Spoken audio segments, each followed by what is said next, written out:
السلام عليكم ورحمة الله.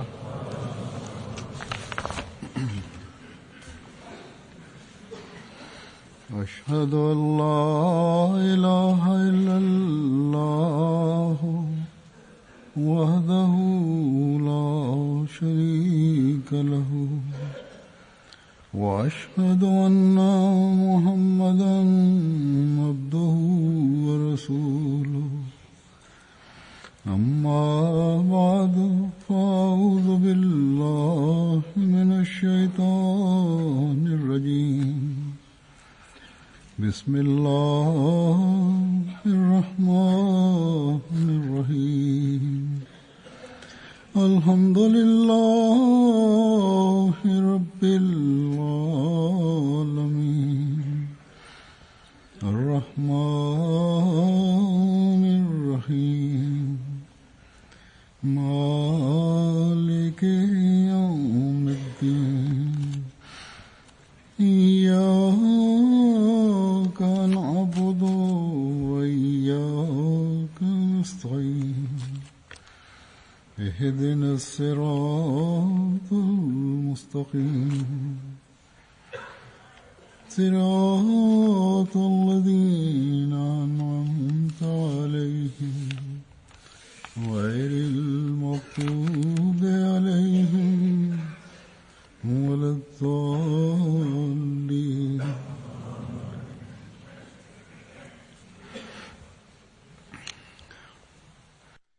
ഇന്ന് ഫെബ്രുവരി 20 ഈ ദിവസം അഹമ്മദിയ ജമാഅത്തിൽ മുസ്ലിം മൗദിന്റെ പ്രവചനം എന്ന പേരിൽ ആണ് അറിയപ്പെടുന്നത്. ഹദ്റത്ത് മസീഹ് അലൈഹി സ്വലാത്തു വസ്സലാമിൻ ഇസ്ലാമിന്റെ സത്യത്തെ വെളിപ്പെടുത്തുന്നതിന് അള്ളാഹുവിനോട് അടയാളം ആവശ്യപ്പെടുകയുണ്ടായി. കാരണം മുസ്ലിങ്ങളുടെ ഇസ്ലാമിനു നേരെയുള്ള ആക്രമണം അതിരുകൾ ലംഘിച്ചിരുന്നു. അതുകൊണ്ട് ആ മഹാത്മാവ് ചില്ലാക്കിശി തപോയജ്ഞം നടത്തി അല്ലാഹു തആല ദുആ സ്വീകാര്യതയുടെ ഫലമായി അത്ഭുതകരമായ അടയാളം പ്രകടമാക്കുന്നതാണെന്ന് സുവാർത്ത നൽകുകയും ചെയ്തു. ഇതിന്റെ വിശദീകരണങ്ങൾ ഞാൻ ഇപ്പോൾ നൽകുന്നതല്ല. പല ഖുത്ബകളും ഇത് സംബന്ധമായി ഞാൻ നേരത്തെ നൽകിയിട്ടുള്ളതാണ്. ഓരോ വർഷവും മുസ്ലിം മൗദിന്റെ പ്രവചനത്തെ പരാമർശിക്കുന്ന മീറ്റിംഗുകൾ നടക്കാറുള്ളതാണ്. ഇതിലും പണ്ഡിതന്മാരും പ്രഭാഷകന്മാരും ഇത് സംബന്ധമായി പറയാറുണ്ട്. ഈ വിശദീകരണം ജമാഅത്തിന്റെ മുമ്പിൽ വന്നുകൊണ്ടിരിക്കുന്നതാണ്. ഈ വർഷവും ഈ കാര്യങ്ങൾ ഉണ്ടാകും, ജൽസകൾ നടക്കുന്നതാണ്.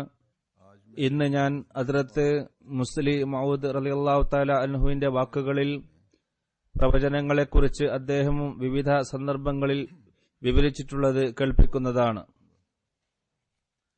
എല്ലാ വശങ്ങളും വിശദീകരിക്കാൻ കഴിയില്ല. ചില ഉദ്ധരണികളാണ് കേൾപ്പിക്കുന്നത്. 1944 മുസ്ലിം മൗദിനെ കുറിച്ചുള്ള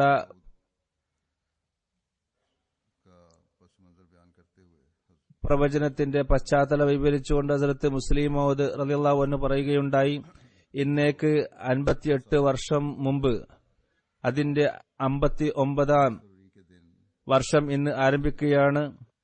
20 ഫെബ്രുവരി 1886 ഈ ഓഷിയാർപൂരിൽ, ഇത് ഓഷിയാർപൂരിൽ നടത്തിയ പ്രഭാഷണമാണ്. ആ സ്ഥലത്തിന് മുമ്പിൽ നിന്നാണ് അദ്ദേഹം പ്രസംഗിച്ചിരുന്നത്. തവീല എന്ന് അന്ന് അറിയപ്പെട്ടിരുന്ന ഒരു ബിൽഡിംഗിൽ, തവീല എന്നതിന്റെ അർത്ഥം സ്ഥിരതാമസത്തിനുള്ള സ്ഥലമല്ല, അത് ഒരു സമ്പന്നന്റെ ആവശ്യത്തിൽ കൂടുതലുള്ള സ്ഥലമായിരുന്നു. അതിൽ എപ്പോഴെങ്കിലും അതിതാമസിച്ചേക്കാം, അതല്ലെങ്കിൽ അവർ അവിടെ സ്റ്റോർ ഉണ്ടാക്കിയിരിക്കാം, അതല്ലെങ്കിൽ ആവശ്യം വരുമ്പോൾ മൃഗങ്ങളെ കെട്ടിയിടാൻ ഉപയോഗിക്കുന്നതാണ്. അവിടെ കാദിയാനിലെ ആരാലും അറിയപ്പെടാത്തൊരു വ്യക്തി, കാദിയാനിലുള്ളവർ പോലും ശരിക്കും അറിയാത്തൊരു വ്യക്തി ഇസ്ലാമിനോടും ഇസ്ലാമിന്റെ സ്ഥാപകരോടും ജനങ്ങൾക്കുള്ള ശത്രുത കണ്ട് അദ്ദേഹം തന്റെ ദൈവത്തിന്റെ സമക്ഷം ഏകാന്തനായി ആരാധനയിൽ മുഴുകി.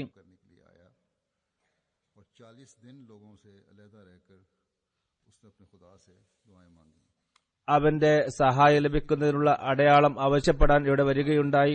40 ദിവസം ജനങ്ങളിൽ നിന്നും അകന്നു നിന്നുകൊണ്ട് അദ്ദേഹം തന്റെ ദൈവത്തോട് പ്രാർത്ഥിച്ചുകൊണ്ടുവരുന്നു. 40 ദിവസത്തെ ദുആക്ക് ശേഷം അള്ളാഹു അദ്ദേഹത്തിന് ഒരു അടയാളം നൽകി. ആ അടയാളം ഇതായിരുന്നു: ഞാൻ നിന്നോട് ചെയ്തിരിക്കുന്ന വാഗ്ദാനങ്ങൾ പൂർത്തിയാക്കുമെന്ന് മാത്രമല്ല, നിന്റെ നാമത്തെ ലോകത്തിന്റെ കോണുകളോളം എത്തിക്കുന്നതാണ്.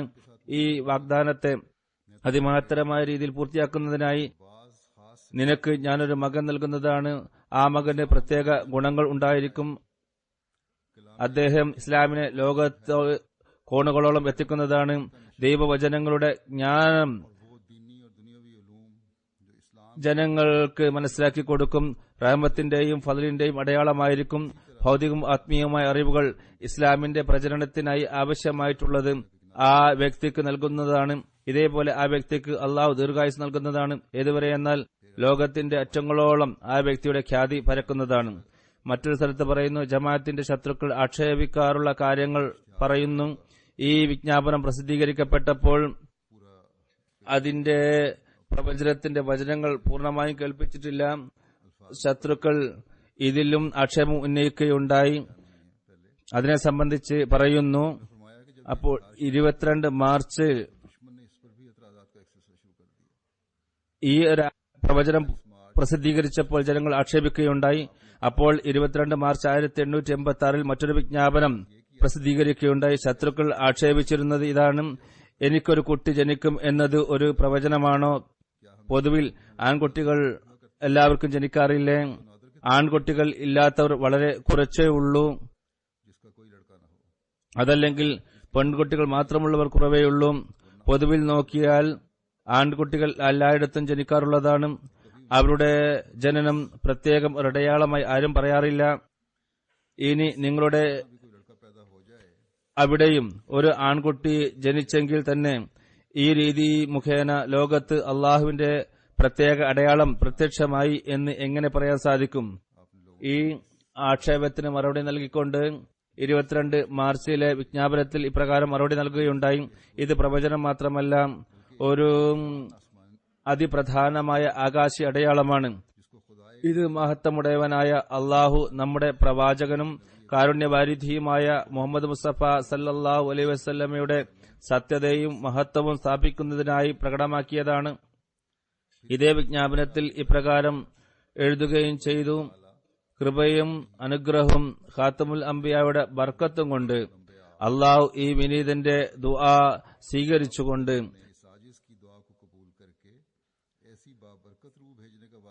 അനുഗ്രഹീതമായ ഒരു ആത്മാവിനെ അയക്കുമെന്ന് വാഗ്ദാനം ചെയ്യുകയുണ്ടായി.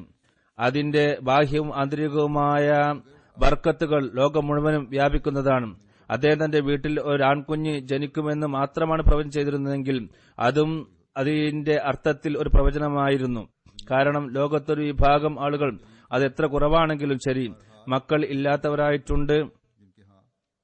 അദ്ദേഹം ഈ പ്രഖ്യാപനം നടത്തിയപ്പോൾ അദ്ദേഹത്തിന്റെ വയസ്സ് 50-ൽ കൂടുതലായിരുന്നു. ആയിരക്കണക്കിന് ആളുകൾക്ക് 50 വയസ്സിന് ശേഷം മക്കൾ ഉണ്ടാകുന്നത് നിലച്ചുപോയതായിട്ട് ലോകത്ത് കാണാൻ സാധിക്കുന്നതാണ്. മാത്രവുമല്ല, പെൺകുട്ടികൾ മാത്രം ജനിക്കുന്നവരും ഉണ്ട്. മാത്രമല്ല, ആൺകുട്ടികൾ ജനിക്കുന്നുണ്ടെങ്കിലും ജനിച്ച കുറച്ച് കാലം കഴിഞ്ഞാൽ അവർ വഫാത്താവുകയും ചെയ്യുന്നു. ഈ എല്ലാതരം പ്രശ്നങ്ങളും ഇവിടെ ഉള്ളതാണ്. അതിനാൽ ഒന്നാമത് ഒരാൺകുട്ടി ജനിക്കും എന്നതിനെക്കുറിച്ച് പ്രവചിക്കുക എന്നത് ഒരാളുടെ കഴിവിൽപ്പെട്ടതല്ല. എന്നാൽ അദ്ദേഹം ഈ ആക്ഷേപത്തെ അംഗീകരിച്ചുകൊണ്ട് തന്നെ പറയുന്നു, കുട്ടി ജനിക്കും എന്നത് മാത്രം ഒരു പ്രവചനമായി അംഗീകരിക്കുന്നില്ലെങ്കിൽ തന്നെ ഞാൻ വെറും ഒരു കുട്ടി ജനിക്കും എന്ന് മാത്രമല്ല പ്രവചനം ചെയ്തിരിക്കുന്നത്, എനിക്ക് ഒരു ആൺകുട്ടി ജനിക്കും എന്ന് മാത്രമല്ലല്ലോ ഞാൻ പറഞ്ഞത്, മറിച്ച് ഞാൻ പറഞ്ഞത് അള്ളാഹു എന്റെ ദുആ സ്വീകരിച്ചുകൊണ്ട് ബാഹ്യവും ആത്മീയവുമായ അനുഗ്രഹങ്ങൾ ലോകം മുഴുവനും വ്യാപിക്കുന്ന ഒരു ആത്മാവിനെ അള്ളാഹു അയക്കും എന്നാണ് പറഞ്ഞിട്ടുള്ളത്. ആ ഇൽഹാമിന്റെ ചുരുക്കം ഇതാണ്.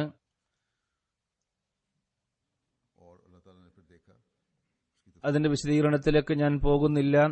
ഹദ്റത്ത് മുസ്ലിം മൗദിന്റെ ബർക്കത്തുകൾ എങ്ങനെയാണ് ഉണ്ടാവുക ഇനി എന്നുള്ളത് ഞാൻ തുടർന്ന് വിവരിക്കുന്നതാണ്.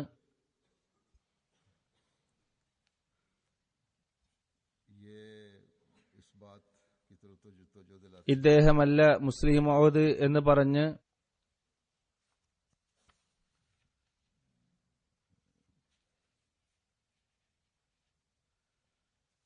ചിലര് ആക്ഷേപിക്കാറുണ്ട്. അക്കാലത്തും ഈ ആക്ഷേപം ഉണ്ടായിരുന്നു. മുസ്ലിം മൗദ് 200-300 വർഷങ്ങൾക്ക് ശേഷമാണ് ജനിക്കേണ്ടത് എന്നാണ് ആക്ഷേപകർ ചിലർ പറയുന്നത് മുസ്ലിം മൗദ് ഹദ്റത്ത് മസീഹ് അലൈഹി സ്വലാത്തു വസ്സലാമിന്റെ ഭാവിയിൽ വരാൻ പോകുന്ന സന്താന പരമ്പരയിൽ നിന്നും 300-400 വർഷങ്ങൾക്ക് ശേഷമാണ് ജനിക്കേണ്ടത്, ഇപ്പോൾ അല്ല ജനിക്കേണ്ടത്. എന്നാൽ ആക്ഷേപകരിൽ ആരും അള്ളാഹുവിനെ ഭയക്കുന്നില്ല. അവർ പ്രവചനത്തിന്റെ വാക്കുകളെക്കുറിച്ച് ചിന്തിക്കുന്നില്ല. ഹദ്റത്ത് മസീഹ് അലൈഹി സ്വലാത്തു വസ്സലാം എഴുതുന്നത് ഇക്കാലത്ത് ഇസ്ലാമിനെ കുറിച്ച് ആക്ഷേപിക്കപ്പെടുന്നത് ഇതാണ്. അത് ഇസ്ലാമിന് ഇപ്പോൾ അടയാളങ്ങൾ പ്രകടമാക്കാൻ കഴിവില്ല. പണ്ഡിറ്റ് ലേഖറാം ആക്ഷേപിക്കുന്നു, ഇസ്ലാം സത്യമാണെങ്കിൽ അടയാളം കാണിക്കട്ടെ. ഇന്ദ്രമൻ പറയുന്നു, ഇസ്ലാം സത്യമാണെങ്കിൽ അടയാളം കാണിക്കട്ടെ. ആ മഹാത്മാവ് അള്ളാഹുവിന്റെ സവിധത്തിൽ നമ്രശിരസ്കനാകുന്നു. എന്നിട്ട് പറയുന്നു, അള്ളാഹുവെ, അടയാളങ്ങൾ ആവശ്യപ്പെടുന്ന ഇവരെ ഇസ്ലാമിന്റെ സത്യത അംഗീകരിപ്പിക്കുന്ന രീതിയിൽ അടയാളം കാണിക്കണമേ. ഇന്ദ്രമൻ മുറാദാബാദി പോലെയുള്ളവരെ അംഗീകരിപ്പിക്കുന്ന അടയാളം കാണിക്കുക എന്നാണ് അദ്ദേഹം പ്രാർത്ഥിക്കുന്നത്. ഇതാണ് അദ്ദേഹത്തിന്റെ ലക്ഷ്യം. എന്നാൽ ഈ ആക്ഷേപർ പറയുന്നത് ഹദ്റത്ത് മസീഹ് അലൈഹി സ്വലാത്തു വസ്സലാം ദുആ ചെയ്തപ്പോൾ അള്ളാഹു മറുപടിയായി പറഞ്ഞത് ഇപ്രകാരമാണ് പോലും, 300 വർഷങ്ങൾക്ക് ശേഷം നിനക്ക് ഞാനൊരു മകൻ നൽകുന്നതാണ്. അത് ഇസ്ലാമിന്റെ സത്യതക്കുള്ള അടയാളമായിരിക്കും.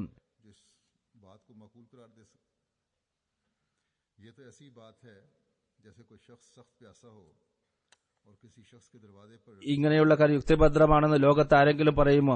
ഇതിനുള്ള ഉദാഹരണം ഇപ്രകാരമാണ്. ഒരു നല്ല ദാഹിച്ച് പരവശനായ ഒരു വ്യക്തി ഒരാളുടെ കഥക് മുട്ടി ഇപ്രകാരം പറയുന്നു, സുഹൃത്തെ, നിനക്ക് വെള്ളം തരൂ, ദാഹിക്കുന്നു, അള്ളാഹുവിന് വേണ്ടി എനിക്ക് അല്പം വെള്ളം തരൂ എന്ന് പറയുന്നു.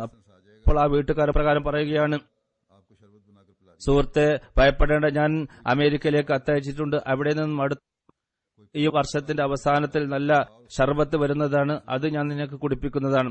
പമ്പര വിഡ്ഢിയായ ഒരു വ്യക്തി പോലും ഇവിധം കാര്യം പറയില്ല. പമ്പര വിഡ്ഢിയായ ഒരു വ്യക്തി പോലും അള്ളാഹുവും റസൂലിന്റെയും പേരിൽ ഇങ്ങനെയുള്ള കാര്യങ്ങൾ ആരോപിക്കുകയില്ല.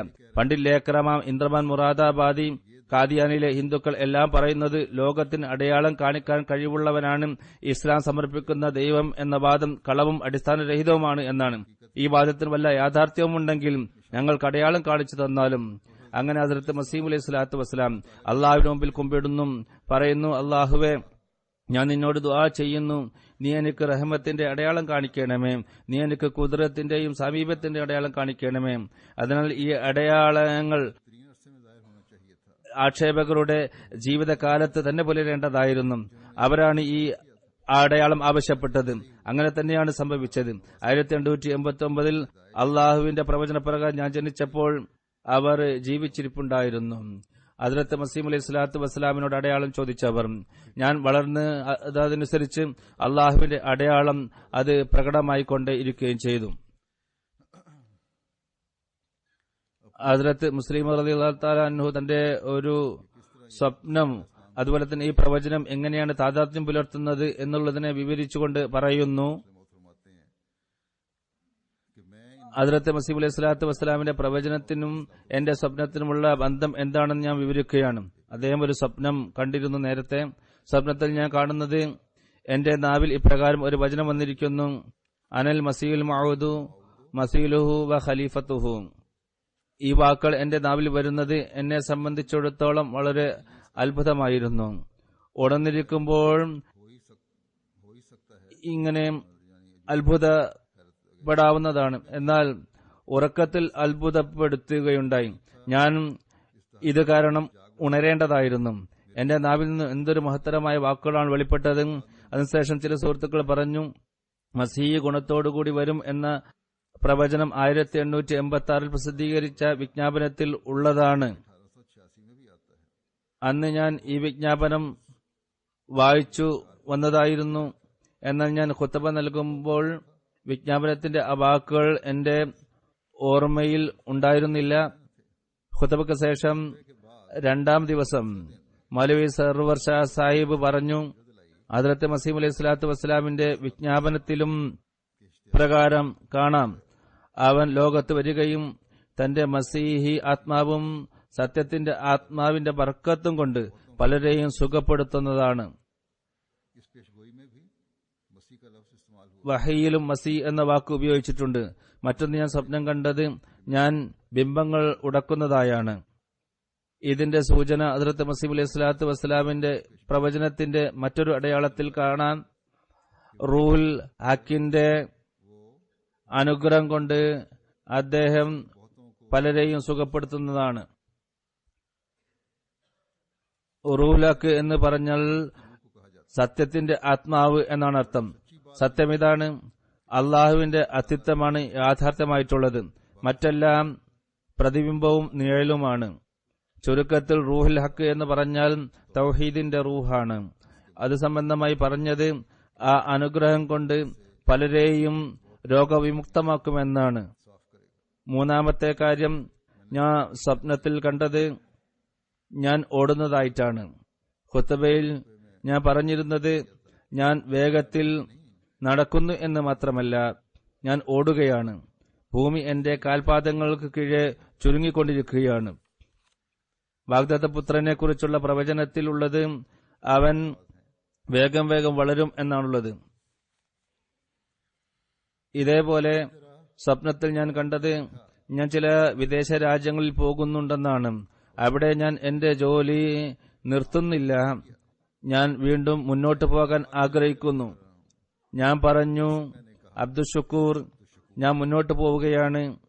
ഈ യാത്രയിൽ നിന്ന് തിരിച്ചു വന്നാൽ ഈ കാലയളവിൽ നീ തൗഹീദിനെ സ്ഥാപിച്ചോ എന്ന് ഞാൻ നോക്കുന്നതാണ്. ശിർക്കിനെ മായ്ച്ചു കളഞ്ഞോ? ഇസ്ലാമിന്റെയും ഹദ്റത്ത് മസീഹ് അലൈഹി സ്വലാത്തു വസ്സലാമിന്റെയും അധ്യാപനത്തെയും ലോകരുടെ ഹൃദയത്തിൽ രൂഢമൂലമാക്കിയിട്ടുണ്ടോ? ഹദ്റത്ത് മസീഹ് അലൈഹി സ്വലാത്തു വസ്സലാമിൽ അള്ളാഹു ഇറക്കിയ വചനത്തിൽ ഇതിലേക്ക് സൂചനയുണ്ട്. അതിൽ എഴുതിയത് പ്രകാരമാണ്, അവൻ ഭൂമിയുടെ അറ്റങ്ങളോളം പ്രസിദ്ധി നേടുന്നതാണ്. ഈ വാക്കും അദ്ദേഹം ദൂര ദിക്കുകളിൽ പോകുമെന്നും പോയിക്കൊണ്ടേ ഇരിക്കുമെന്നുമാണ് സൂചിപ്പിക്കുന്നത്. പ്രവചനത്തിൽ വന്നിട്ടുള്ള മറ്റൊന്ന്, അവൻ ഭൗതികവും ആത്മീയവുമായ അറിവിനാൽ നിറക്കപ്പെടുമെന്നാണ്. ഇതിലേക്കും എന്റെ സ്വപ്നത്തിൽ സൂചന നൽകിയിട്ടുണ്ട്. സ്വപ്നത്തിൽ ഞാൻ വളരെ ഉച്ചത്തിൽ പറയുകയാണ്, ഇസ്ലാമിന്റെ അറിവും അറബി ഭാഷയുടെ അറിവും അതിന്റെ തത്വജ്ഞാനവും മാതാവിന്റെ മുലപ്പാലിൽ കുടിപ്പിക്കപ്പെട്ടവനാണ് ഞാൻ. മറ്റൊന്ന് എഴുതിയിട്ടുള്ളത്, അവൻ ദൈവത്തിന്റെ പ്രതാപം പ്രകടിപ്പിക്കുന്നതിന് കാരണമായി തീരും എന്നാണ്. അതിനെക്കുറിച്ച് സ്വപ്നത്തിൽ പരാമർശമുണ്ട്. എന്റെ നാവിൽ അള്ളാഹുവിന്റെ നിയന്ത്രണം ഉണ്ടെന്നും എന്റെ നാവിലൂടെ അള്ളാഹു സംസാരിക്കുന്നു എന്നുമാണ്. പിന്നീട് തിരുനബി സല്ലല്ലാഹു അലൈഹി വസല്ലം ആഗതരായി. അവിടുന്ന് എന്റെ നാവിലൂടെ സംസാരിച്ചു. തുടർന്ന് ഹസ്രത്ത് മസീഹ് അലൈഹി സ്വലാത്തു വസ്സലാം വന്നു. അദ്ദേഹം എന്റെ നാവിലൂടെ സംസാരിച്ചു. ഇത് അള്ളാഹുവിന്റെ പ്രതാപത്തിന്റെ ശക്തമായ പ്രകടനമായിരുന്നു. ഇതിനേക്കാണ് പ്രവചനത്തിലുള്ള പരാമർശം.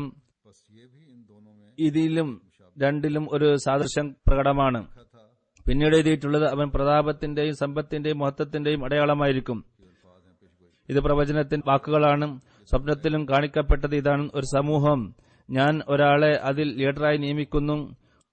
ഒരു ശക്തനായ രാജാവ് തന്റെ കീഴിലുള്ളവരോട് പറയുന്നത് പോലെ ഞാൻ പറയുന്നു, അബ്ദുഷുക്കൂർ, നിന്നെ ഞാൻ ഈ കാര്യത്തിന്റെ ചുമതലപ്പെടുത്തിയിരിക്കുകയാണ്. നിന്റെ നാട് അടുത്ത ഭാവിയിൽ തന്നെ തൗഹീദിൽ വിശ്വസിച്ചിരിക്കണം, ശിർക്കിനെ ഉപേക്ഷിക്കുകയും വേണം. റസൂൽ സല്ലല്ലാഹു അലൈഹി വസല്ലമയുടെ അധ്യാപനമനുസരിച്ച് പ്രവർത്തിക്കണം. ഹദ്റത്ത് മസീഹ് അലൈഹി സ്വലാത്തു വസ്സലാമിന്റെ നിർദ്ദേശങ്ങളെ മുമ്പിൽ വെക്കേണ്ടതാണ്. ഇത് പ്രതാപവാനും മഹത്വമുടയവനുമായവന്റെ വാക്കുകളായിരിക്കും. ഇതാണ് സ്വപ്നത്തിൽ എന്റെ നാവിൽ വന്നത്. പ്രവചനത്തിൽ വന്ന മറ്റൊന്ന്, അവനിൽ നിന്ന് നമ്മുടെ റൂഹ് ഇടുന്നതാണ്. ഇതിന്റെ അർത്ഥം അവനിൽ ദൈവവചനം ഇറങ്ങുമെന്നതാണ്. സ്വപ്നത്തിൽ ഇതിനെക്കുറിച്ചും സൂചനയുണ്ട്. ഇതിൽ നിന്ന് ഞാൻ മനസ്സിലാക്കുന്നത് ഞാനല്ല സംസാരിക്കുന്നത്, മറിച്ച് അള്ളാഹുവിൽ നിന്ന് ഇൽഹാമിന്റെ അടിസ്ഥാനത്തിൽ എന്റെ നാവിൽ കാര്യങ്ങൾ വന്നുകൊണ്ടിരിക്കുകയാണ് എന്നാണ്. ഈ ഭാഗത്ത് പ്രവചനത്തിൽ പറയപ്പെട്ട ഈ ഭാഗം പൂർത്തിയാകുന്നു എന്നതിലേക്കുള്ള സൂചനയാണ്. ഞാൻ അവനിൽ എന്റെ റൂഹിടുന്നതാണ്. സ്വപ്നത്തിൽ ഇതും സത്യപ്പെടുത്തുന്ന ഒന്നാണ്. സ്വപ്നത്തിൽ ഞാനിത് മനസ്സിലാക്കുന്നു, ഞാൻ എടുക്കുന്ന ഓരോ സ്റ്റെപ്പും അത് മുമ്പുള്ള വഹിയുടെ അടിസ്ഥാനത്തിലാണ് എടുക്കുന്നത്. അപ്പോൾ ഞാൻ ചിന്തിക്കുന്നത്, ഞാൻ മനസ്സിലാക്കുന്നത്, ഞാൻ ഭാവിയിൽ നടത്തുന്ന യാത്രകൾ അതെല്ലാം തന്നെ വഹിയുടെ അടിസ്ഥാനത്തിലായിരിക്കും. ഇതിൽ മുസ്ലിം മൗദിന്റെ പ്രവചനത്തിന്റെ അതിലേക്കാണ് സൂചന നൽകുന്നത്. അതിൽ പറഞ്ഞിരിക്കുന്നത് എന്റെ ജീവിതം ഈ പ്രവചനത്തിന്റെ അതേ രൂപമായിരിക്കും, അള്ളാഹുവിന്റെ ആ ശക്തി പ്രഭാവങ്ങളുടെ അടയാളമായിരിക്കും. മുമ്പുള്ള പ്രവചനത്തിൽ പറയപ്പെട്ട, അതായത് ഇത് ആരുടെ പ്രവചനമാണ് എന്ന് ചോദിച്ചതിൽ നിന്നും മനസ്സിലാകുന്നത്, ഇത് ഹസ്രത്ത് മുസ്ലിം മൗദിനെ സംബന്ധിച്ചുള്ള പ്രവചനത്തിൽ എന്റെ ബുദ്ധിപരമായിരിക്കുന്ന ചിന്താപരമായിരിക്കുന്ന ഒന്നും കടന്നുകൂടരുത് എന്നാണ് ഇതിൽ സൂചന നൽകിയിട്ടുള്ളത്.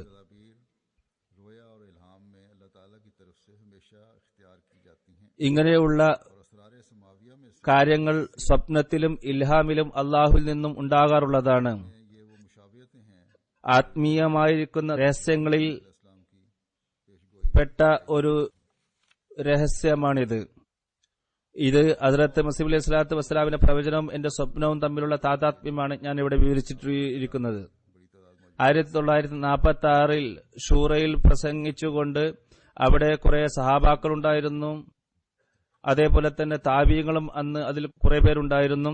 ഹദ്റത്ത് മുസ്ലിം മൗദ് അവരെ അഭിസംബോധന ചെയ്തുകൊണ്ട് ഇപ്രകാരം പറയുകയുണ്ടായി. 1946 കാര്യമാണ്. 8 വർഷം മുമ്പുള്ള ഒരു, അത് 1936 കാര്യമാണ്. ഞാൻ മുസ്ലിം മൗദാണ് എന്ന് പറയുന്ന മുമ്പുള്ള 8 വർഷം മുമ്പുള്ള ഒരു കാര്യമാണ് പറയുന്നത്. ഇപ്പോൾ നമ്മുടെ ജമാഅത്തിന്റെ മുമ്പിൽ ഖിലാഫത്തിനെ കുറിച്ചുള്ള ചോദ്യമല്ല ഉള്ളത്, മറ്റു 2 ചോദ്യങ്ങൾ കൂടി വരുന്നുണ്ട്. ഒന്ന് നുബുവത്തിന്റെ സാമീപ്യത്തിന്റെ ആ കാലഘട്ടം, മറ്റൊന്ന് മഊദ് വാഗ്ദത്തം ചെയ്യപ്പെട്ട ഖിലാഫത്തിനെ സംബന്ധിച്ചുള്ളതാണ്. ഈ 2 കാര്യങ്ങളും എല്ലാ ഖലീഫമാരെ അംഗീകരിക്കുന്നവർക്ക് ലഭിക്കുന്നതല്ല.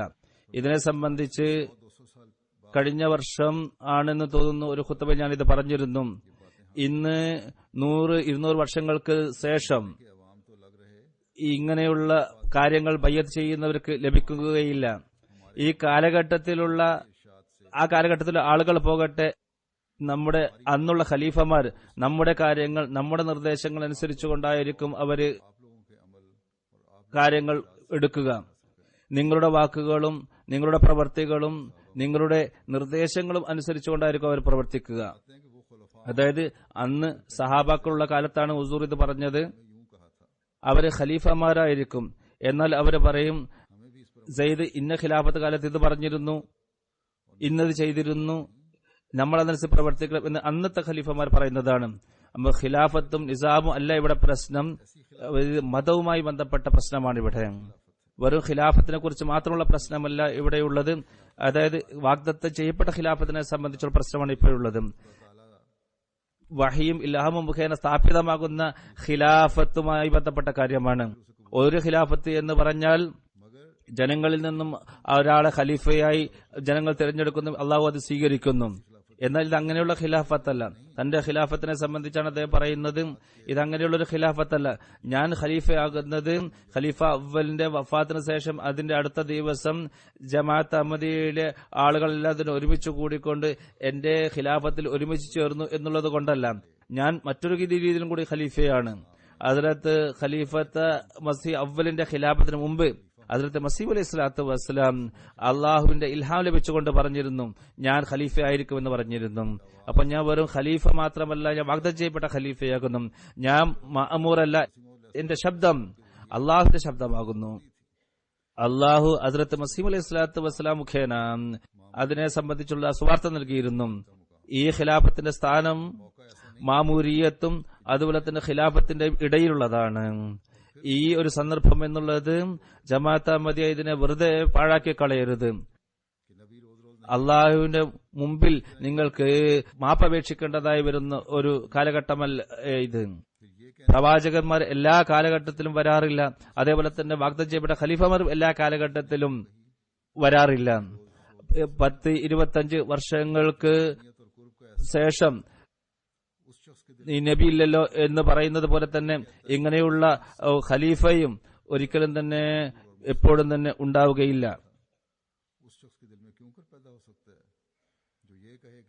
10-25 വർഷം മുമ്പ് നമ്മുടെ പ്രവാചകൻ ഇങ്ങനെ പറഞ്ഞിരുന്നുവല്ലോ എന്ന് പറയാനുള്ള അവസരം പിന്നീട് നമുക്ക് ഉണ്ടാവുകയില്ല. ഇന്നേക്ക് 30 വർഷം മുമ്പ് അള്ളാഹുവിന്റെ മാമൂർ നമ്മളോട് ഇത് പറഞ്ഞിരുന്നു എന്ന് പറയുന്ന ആ ഒരു കാര്യങ്ങൾ ഇന്നേക്ക് 200 വർഷം മുമ്പ് അള്ളാഹുവിന്റെ പ്രവാചകന്മാർ ഇങ്ങനെ പറഞ്ഞിരുന്നു എന്ന് പറയുന്നവരിൽ എന്തുമാത്രം ഭക്തിയും ആദരവും അത് ഉണ്ടാക്കാനാണ്. 200 വർഷങ്ങൾക്ക് ശേഷം പറയുന്ന വ്യക്തി ഒരിക്കലും തന്നെ അതിനെ സത്യപ്പെടുത്തുന്നതല്ല. എന്നാൽ 20-30 വർഷം മുമ്പ് പറയുന്നവർ അതിനെ സത്യപ്പെടുത്തുന്നതാണ്. അതുകൊണ്ടാണ് അദ്ദേഹം പറയുന്നത് ഈ കാലഘട്ടത്തിലുള്ള ആളുകളുടെ കാര്യങ്ങൾ ഭാവിയിൽ വരാൻ പോകുന്ന ഖലീഫമാർ തന്നെ അതെടുത്ത് പറയുന്നതാണ് എന്ന്. ജനങ്ങൾ അദ്ദേഹം മുസ്ലിം മൗതാണ്, നിങ്ങൾ എന്തുകൊണ്ട് ഇതിനെ പ്രഖ്യാപിക്കുന്നില്ല എന്ന് ചോദിച്ചപ്പോൾ അതിനെ സംബന്ധിച്ച് പറയുന്നു 1944 പ്രഖ്യാപനം നടത്തിയത്. അദ്ദേഹം പറയുകയുണ്ടായി, എന്നോട് വാദം ഉന്നയിക്കാൻ വേണ്ടി ജനങ്ങൾ ശ്രമിക്കുകയുണ്ടായി, ഞാൻ മുസ്ലിം മൗതാണ് എന്ന് പറയാം. പക്ഷെ ഞാൻ അതിന്റെ ആവശ്യകതയെ ഒരിക്കലും മനസ്സിലാക്കിയിട്ടില്ല അങ്ങനെ പറയണമെന്ന്.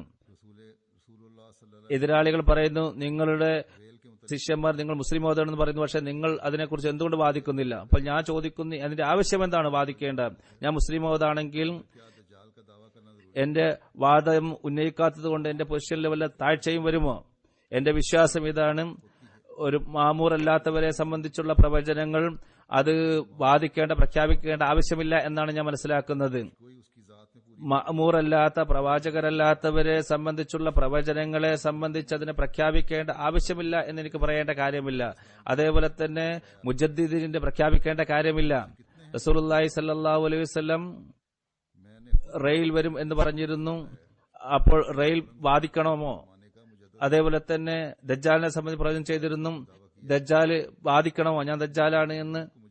എന്നാൽ മാമൂറിനെ സംബന്ധിച്ചിടത്തോളം പ്രവചനമുണ്ടെങ്കിൽ അദ്ദേഹം അത് പ്രഖ്യാപിക്കേണ്ടതാണ്. എന്നാൽ മാമൂർ അല്ലാത്തവർ അവർക്ക് അറിവില്ലെങ്കിലും അവരുടെ പ്രവചനം പൂർത്തിയായിട്ടുണ്ടെങ്കിൽ തന്നെ അത് പ്രഖ്യാപിക്കേണ്ട കാര്യമില്ല. മുസ്ലിം സമുദായത്തിൽ എത്രയോ മുജദ്ദിദീങ്ങളുടെ ലിസ്റ്റ് മസീഹ് അലൈഹി സ്വലാത്തു വസ്സലാമിനെ കാണിച്ചതിന് ശേഷം ഇവിടെ പ്രസിദ്ധീകരിക്കുകയുണ്ടായി. അതിൽ എത്ര പേരാണ് പ്രഖ്യാപിച്ചിട്ടുള്ളത് ഞാൻ മുജദ്ദിദാണെന്ന്? ഔറംഗസീബും ആ കാലഘട്ടത്തിൽ മുജദ്ദിദാണെന്നാണ് ഞാൻ മനസ്സിലാക്കുന്നത് എന്ന് മസീഹ് അലൈഹി സ്വലാത്തു വസ്സലാം പറഞ്ഞ ഞാൻ കേട്ടിട്ടുണ്ട്. അദ്ദേഹം പലപ്പോഴും വാദിച്ചിട്ടുണ്ടോ? ഉമർ ഇബ്നു അബ്ദുൽ അസീസ് മുജദ്ദിദാണെന്ന് പറയുന്നു, അദ്ദേഹം വാദിച്ചിട്ടുണ്ടോ? അപ്പോൾ മാമൂർ അല്ലാത്തവർക്ക് വാദിക്കേണ്ട കാര്യമില്ല. വാദിക്കേണ്ടത് മാമൂര്യങ്ങൾ മാത്രമാണ്, അവരാണ് പ്രഖ്യാപിക്കേണ്ടത്. മാമൂർ അല്ലാത്തവരുടെ പ്രവർത്തനങ്ങളാണ് നോക്കേണ്ടത്. അവരുടെ പ്രവർത്തനം പൂർത്തിയാകുന്നുണ്ടെങ്കിൽ അവരുടെ വാദത്തിന്റെ ആവശ്യം എന്താണ് ഇരിക്കുന്നത്? ഇതിൽ അവര് നിഷേധിക്കുകയാണെങ്കിൽ തന്നെയും അദ്ദേഹത്തെ സമയം പറയും ഈ പ്രവചനം ഇദ്ദേഹത്തിൽ പൂർത്തിയായി എന്നുള്ളത്. ഉമർ ഇബ്നു അബ്ദുൽ അസീസ് മുജദ്ദിദാണ് എന്നുള്ളത് നിഷേധിക്കുകയാണെങ്കിൽ തന്നെയും നമുക്ക് പറയാൻ സാധിക്കും അദ്ദേഹം ആ കാലഘട്ടത്തിലെ മുജദ്ദിദാണ് എന്ന്. കാരണം മുജദ്ദിദിനു വേണ്ടി പ്രഖ്യാപിക്കേണ്ട ആവശ്യമില്ല. വാദിക്കേണ്ടത് യഥാർത്ഥത്തിൽ മാമൂര്യങ്ങളായ മുജദ്ദിദീങ്ങളാണ്. എന്നാൽ മാമൂരല്ലാത്തവർ ആ കാലഘട്ടത്തിൽ വീണുകൊണ്ടിരിക്കുന്ന ഇസ്ലാമിനെ വീണ്ടും പുനരുജ്ജീവിപ്പിക്കുകയാണെങ്കിൽ, ശത്രുക്കളുടെ ആക്ഷേപങ്ങളെ ചെറുക്കുകയാണെങ്കിൽ, അദ്ദേഹത്തിന് മുജദ്ദിദാണെന്ന് അറിയില്ലെങ്കിൽ തന്നെ നമുക്ക് അദ്ദേഹത്തെ സംബന്ധിച്ച് പറയാം അദ്ദേഹം മുജദ്ദിദാണ് എന്നുള്ളത്. മുജദ്ദിദ് എന്ന് പറഞ്ഞാൽ വീണുകൊണ്ടിരിക്കുന്ന ഇസ്ലാമിനെ പുനർജീവിപ്പിക്കുക എന്നുള്ളതാണ്, ഇസ്ലാമിനെതിരുള്ള ശത്രുക്കളെ തറപറ്റിക്കുക എന്നുള്ളതാണ്. എന്നാൽ മാമൂർ മുജദ്ദിദ് എന്ന് പറഞ്ഞിരിക്കുന്നത് വാദിക്കുന്ന വ്യക്തിയാണ്. ഹദ്റത്ത് മസീഹ് അലൈഹി സ്വലാത്തു വസ്സലാം അങ്ങനെയുള്ള വ്യക്തിയാണ്. അതുകൊണ്ട് മുസ്ലിം മൗദ് ആണ് എന്നു ഞാൻ വാദിക്കേണ്ട ആവശ്യമില്ല. അതുപോലെ തന്നെ എതിരാളികൾ ആക്ഷേപിക്കുന്നത് കൊണ്ട് നിങ്ങൾ ഭയപ്പെടേണ്ട കാര്യവുമില്ല. ഇതിലൊരു നിന്ദ്യതയുമില്ല. ഇസ്സത്ത് എന്നുള്ളത് അള്ളാഹുവിൽ നിന്ന് ലഭിക്കുന്നതാണ്. അത് ഭൗതികമായിട്ട് നോക്കുമ്പോൾ അത് മനുഷ്യനെ നിന്ദ്യനായി കണ്ടാലും ശരി, അള്ളാഹുവിന്റെ മാർഗത്തിൽ ചലിക്കുകയാണെങ്കിൽ അള്ളാഹുവിന്റെ ദർബാറിൽ തീർച്ചയായും അവൻ ആദരിക്കപ്പെടുന്നതാണ്. ഇനി കള്ളമായി ആരെങ്കിലും പ്രവർത്തിക്കുകയാണെങ്കിൽ, തന്റെ വാദത്തെ അവൻ സത്യപ്പെടുത്തി കാണിക്കുകയാണെങ്കിൽ തന്നെയും, തന്റെ കുതന്ത്രം മുഖേന ജനങ്ങളുടെ ഇടയിൽ വിജയിക്കുകയാണെങ്കിൽ തന്നെയും അള്ളാഹുവിന്റെ സവിധത്തിൽ അവൻ ഒരിക്കലും തന്നെ ആദരിക്കപ്പെടുന്നതല്ല. അള്ളാഹുവിന്റെ സവിധത്തിൽ ആർക്കാണോ ആദരവ് ലഭിക്കാത്തത്, അവന് ഭൗതികമായിട്ട് എത്ര തന്നെ ആദരവ് ലഭിച്ചാൽ തന്നെയും അവന് എല്ലാം നഷ്ടപ്പെടുകയാണ് ചെയ്തത്, ഒന്നും തന്നെ കരസ്ഥമാക്കിയിട്ടില്ല. അവസാനം ഒരു കാലം അവൻ നിന്ദിനാക്കപ്പെടുക തന്നെ ചെയ്യുന്നതാണ്. 1944 അദ്ദേഹം വാദിക്കുകയുണ്ടായി, ഞാൻ മുസ്ലിം മൗദാണെന്ന്. അപ്പോൾ പറയുകയുണ്ടായി, നമ്മുടെ ജമാഅത്തിലുള്ള സുഹൃത്തുക്കൾ ഇതും ഇതേപോലുള്ള മറ്റു പ്രവചനങ്ങളും എന്റെ മുമ്പാകെ വെക്കുകയുണ്ടായി. എന്നിട്ട് എന്നോട് നിർബന്ധിക്കുകയുണ്ടായി, ഞാൻ ആണ് അത് പറയണം എന്ന് പറയുകയുണ്ടായി. ഇതിനു മുമ്പ് പറയുകയുണ്ടായി. എന്നാൽ ഞാൻ എപ്പോഴും അവരോട് പറഞ്ഞിരിക്കുന്നത്, പ്രവചനം അത് ആളെ ആരാണ് എന്ന് വെളിപ്പെടുത്തുന്നതാണ്. എന്നെ സംബന്ധിച്ചാണ് ഈ പ്രവചനമെങ്കിൽ കാലഘട്ടം അത് സാക്ഷി പറയുന്നതാണ്. ഈ പ്രവചനം ഇദ്ദേഹമാണ് അതിന് പൂർത്തീകരിക്കപ്പെട്ടത് എന്നുള്ളത്. എന്നെ സംബന്ധിച്ചല്ലെങ്കിൽ കാലഘട്ടത്തിന്റെ സാക്ഷി എനിക്കെതിരിലായിരിക്കും. രണ്ടാണെങ്കിലും എനിക്കിത് പ്രഖ്യാപിക്കേണ്ട കാര്യമില്ല. ഈ പ്രവചനം എന്നെ സംബന്ധിച്ചല്ലെങ്കിൽ ഞാനത് പറഞ്ഞുകൊണ്ട് എന്തിനാണ് ഞാൻ തെറ്റുകാരനാകുന്നത്? അത് എന്നെ സംബന്ധിച്ചാണ് എന്ന് പറഞ്ഞുകൊണ്ട്. എന്നെ സംബന്ധിച്ച് തന്നെയാണെങ്കിൽ എനിക്കെന്തിനാ ധൃതി കൂട്ടേണ്ട കാര്യം എന്തിരിക്കുന്നു? കാലഘട്ടം അത് സാക്ഷി പറയുകയില്ലേ? ഇൽഹാമിൽ പറയപ്പെട്ടതുപോലെ വരാനിരിക്കുന്ന വ്യക്തി ഇത് തന്നെയാണ്, അല്ലെങ്കിൽ മറ്റുള്ളവർ പ്രതീക്ഷിക്കണമോ? ലോകം എന്നോട് പല പ്രാവശ്യം ചോദിക്കുകയുണ്ട്, എത്രയോ പ്രാവശ്യം ചോദിക്കുകയുണ്ടായി. ഒരു വലിയ ദീർഘകാലം കഴിഞ്ഞു കടന്നു. അതുകൊണ്ട് മസീഹ് അലൈഹി സ്വലാത്തു വസ്സലാമിന്റെ ഇൽഹാമിൽ ഇങ്ങനെ ദീർഘകാലം ഉണ്ടാകും എന്ന് പറഞ്ഞിട്ടുണ്ട്. പറയുന്നു, ഹദ്റത്ത് യാക്കൂബ് അലൈഹി സ്വലാത്തു വസ്സലാമിനെ സംബന്ധിച്ച് ഹദ്റത്ത് യൂസുഫ് അലൈഹി സ്വലാത്തു വസ്സലാമിന്റെ സഹോദരന്മാർ പറഞ്ഞിരുന്നത്, നീ ഇതേപോലെ യൂസുഫിനെ സംബന്ധിച്ച് പറഞ്ഞുകൊണ്ടിരിക്കും. എത്രമാത്രമെന്നാൽ താങ്കൾ ഇങ്ങനെ മരിച്ചു പോകുകയോ നശിച്ചു പോകുകയോ ചെയ്യും. ഇതേ ഇൽഹാം ഹദ്റത്ത് മസീഹ് അലൈഹി സ്വലാത്തു വസ്സലാമിനും ഉണ്ടായിട്ടുണ്ട്. ഈ ഇൽഹാം യൂസുഫിന്റെ സുഗന്ധം എനിക്ക് വരുന്നു എന്നുള്ളത് എന്നോട് അത് വെളിപ്പെടുത്തുന്നത് അള്ളാഹുവിന്റെ ഇംഗിതപ്രകാരം ഒരു ദീർഘകാലത്തിന് ശേഷമാണ് അത് വെളിപ്പെടുക എന്നുള്ളതാണ്. ഇപ്പോഴും ഞാൻ ദൃഢവിശ്വാസത്തിലാണ്. ഈ പ്രവചനത്തെ സംബന്ധിച്ച് അള്ളാഹു എനിക്ക് മരണസമയത്ത് വരെ എനിക്കറിവ് നൽകിയിട്ടില്ലെങ്കിൽ ഇതെന്നെ സംബന്ധിച്ചാണ് എന്നുള്ളത്, മരണം വരെ എനിക്കറിവ് നൽകിയിട്ടില്ലെങ്കിലും അതുപോലെ തന്നെ സംഭവങ്ങൾ അത് തെളിയിക്കുകയും ചെയ്യുകയാണെങ്കിൽ ഞാനാണ് എന്ന്, എന്റെ കാലഘട്ടത്തിലും എന്റെ കൈകൊണ്ടും ഈ അടയാളങ്ങൾ പൂർത്തിയായിട്ടുണ്ടെങ്കിൽ പ്രവചനത്തിന് സാക്ഷ്യം ഞാൻ തന്നെയാണെങ്കിൽ അത് അള്ളാഹു പറഞ്ഞിട്ടില്ലെങ്കിലും അത് പ്രശ്നമില്ല. എന്നാൽ അള്ളാഹു വെളിപ്പെടുത്തുക എന്നുള്ളത് മറ്റൊരു കാര്യമാണ്. എന്നാൽ അള്ളാഹു ഇത് വെളിപ്പെടുത്തുകയാണെങ്കിൽ, എനിക്ക് അതിനെ സംബന്ധിച്ച് അറിവ് നൽകുകയാണെങ്കിൽ, മുസ്ലിമോദിനെ സംബന്ധിച്ചുള്ള പ്രവചനത്തെ സംബന്ധിച്ചുള്ള പൂർത്തീകരണം താങ്കളിലാണ് എന്ന് പറഞ്ഞാൽ അതും തെറ്റില്ല. എന്നാൽ അതുകൊണ്ട് ഞാൻ ഇന്ന് അതെല്ലാ പ്രവചനങ്ങളും വീഴ്ത്തി നോക്കുകയുണ്ടായി. യഥാർത്ഥത്തിൽ ആ പ്രവചനത്തിന്റെ യാഥാർത്ഥ്യം എന്താണ് എന്ന് ഞാൻ മനസ്സിലാക്കാൻ ശ്രമിച്ചു. അള്ളാഹു എന്താണ് പറയുന്നത് എന്ന് ഞാൻ മനസ്സിലാക്കാൻ ശ്രമിച്ചു. നമ്മുടെ ജമാഅത്തിലെ സുഹൃത്തുക്കൾ എന്നെ സംബന്ധിച്ച് ഈ പ്രവചനം പൂർത്തിയാണ് എന്ന് പറയുന്നു. അപ്പോൾ ഞാൻ എപ്പോഴും തന്നെ ഞാൻ ശ്രദ്ധാപൂർവ്വം ഇത് വായിക്കുന്നതിൽ വിട്ടു നിൽക്കാറാണ് ഉള്ളത്. കാരണം തെറ്റായ വല്ല ചിന്തയും എന്നിൽ വരാതിരിക്കാൻ വേണ്ടി. എന്നാൽ ഇന്ന് ആദ്യമായിട്ടാണ് ഞാൻ എല്ലാ പ്രവചനങ്ങളും ശരിക്കും വായിച്ചും ആ പ്രവചനങ്ങളെല്ലാം വായിച്ചതിന് ശേഷം അള്ളാഹുവിന്റെ ഫضലോടുകൂടി സുദൃഢമായ വിശ്വാസത്തോടുകൂടി എനിക്ക് പറയാൻ സാധിക്കും, അള്ളാഹു ഈ പ്രവചനങ്ങൾ ഞാൻ മുഖേനയാണ് പൂർത്തിയാക്കിയിരിക്കുന്നത് എന്ന്. ആ ഒരു കാലഘട്ടം ഉണ്ടായിരുന്നു. അന്ന് അദ്ദേഹം പറഞ്ഞിരുന്നത്, എനിക്ക് ആവശ്യമില്ല ഇങ്ങനെ പ്രഖ്യാപിക്കേണ്ട. പിന്നീടൊരു കാലഘട്ടം വന്നു, അദ്ദേഹത്തിൽ അള്ളാഹു വ്യക്തമാക്കി തുറന്നു കൊടുക്കുകയുണ്ടായി, മുസ്ലിമോ താങ്കൾ തന്നെയാണ്, അങ്ങനെ താങ്കൾ പ്രഖ്യാപിക്കുക. അപ്പോൾ അദ്ദേഹം ആക്ഷേപികർക്കും വിശ്വസിക്കാത്തവർക്കും അവരോട് പറയുകയുണ്ടായി, ഞാൻ പറയുന്നു, അള്ളാഹുവിന്റെ പേര് സത്യം ചെയ്തുകൊണ്ട് ഞാൻ പറയുന്നു, ഞാൻ തന്നെയാണ് മുസ്ലിം മൗദിന്റെ ആ പ്രവചനത്തിന്റെ സാക്ഷാത്കാരം. അള്ളാഹു എന്നെയാണ് ആ പ്രവചനത്തിന്റെ പൂർത്തീകരണമാക്കിയിരിക്കുന്നത്. വാഗ്ദത്തം ചെയ്യപ്പെട്ട ഒരു വ്യക്തിയെ സംബന്ധിച്ച് ഹസ്രത്ത് മസീഹ് അലൈഹി സ്വലാത്തു വസ്സലാം പറഞ്ഞിരിക്കുന്ന എല്ലാ പ്രവചനം എന്നിൽ പൂർത്തിയാക്കുന്നു. ഞാൻ കറ്റുകെട്ടി പറയുകയാണ്, അതല്ലെങ്കിൽ ഞാൻ കളവാണ് പറയുന്നത് എന്ന് ആരെങ്കിലും വിശ്വസിക്കുന്നുണ്ടെങ്കിൽ വരിക, എന്നിട്ട് അവർ വന്നുകൊണ്ട് എന്നോട് ഈ കാര്യത്തിൽ മുബാല നടത്തുക, അല്ലെങ്കിൽ അള്ളാഹു ശിക്ഷ നൽകട്ടെ എന്ന് പറഞ്ഞുകൊണ്ട് നിങ്ങൾ ദുആ ചെയ്യുക, എന്നിട്ട് പറയുക ഞാൻ കളവാണ് പറയുന്നത് എന്ന് പറയുക. അപ്പോൾ അള്ളാഹു തന്റെ ആകാശീയ അടയാളങ്ങൾ മുഖേന തെളിയിക്കുന്നതാണ് ആരാണ് സത്യവൻ, ആരാണ് കള്ളവാദി എന്ന്. പിന്നെ പ്രവചനത്തിന്റെ ചില ഭാഗങ്ങളെക്കുറിച്ച് ഞാൻ വിവരിക്കാം. പ്രവചനത്തിന്റെ ഒരു ഭാഗം അവൻ ബാഹ്യവും ആന്തരികവുമായ ജ്ഞാനത്താൽ നിറക്കപ്പെടുമെന്നാണ്. ഇതിലെ ബാഹ്യമായ ജ്ഞാനത്തെക്കുറിച്ചാണ് മുസ്ലിം മൗദൂദ് റളിയല്ലാഹു അൻഹു പറയുന്നത്. ഒരിടത്ത് അദ്ദേഹം പറയുന്നു, ഈ പ്രവചനത്തിന്റെ അർത്ഥം അദ്ദേഹം ബാഹ്യമായ ജ്ഞാനം പഠിക്കുകയില്ല എന്നാണ്, മറിച്ച് അള്ളാഹുവിൽ നിന്ന് ഈ ജ്ഞാനം അദ്ദേഹത്തിന് പഠിപ്പിക്കപ്പെടുന്നതാണ്. ബാഹ്യമായ ജ്ഞാനത്തിൽ അദ്ദേഹം നിപുണനായിരിക്കും എന്നല്ല ഇവിടെ പറഞ്ഞതെന്ന് നല്ലവണ്ണം ഓർക്കേണ്ടതാണ്, മറിച്ച് അദ്ദേഹം ബാഹ്യജ്ഞാനത്താൽ നിറക്കപ്പെടുമെന്നാണ് വന്നിട്ടുള്ളത്. മറ്റൊരു ശക്തി ഈ ജ്ഞാനങ്ങൾ അദ്ദേഹത്തെ പഠിപ്പിക്കും എന്നാണ് അതിന്റെ അർത്ഥം. മറ്റൊരു ശക്തിയായിരിക്കും അദ്ദേഹത്തെ ബാഹ്യജ്ഞാനം പഠിപ്പിക്കുക. അദ്ദേഹത്തിന്റെ പരിശ്രമം കൊണ്ടോ കഠിനാധ്വാനം കൊണ്ടോ ആയിരിക്കില്ല അത്.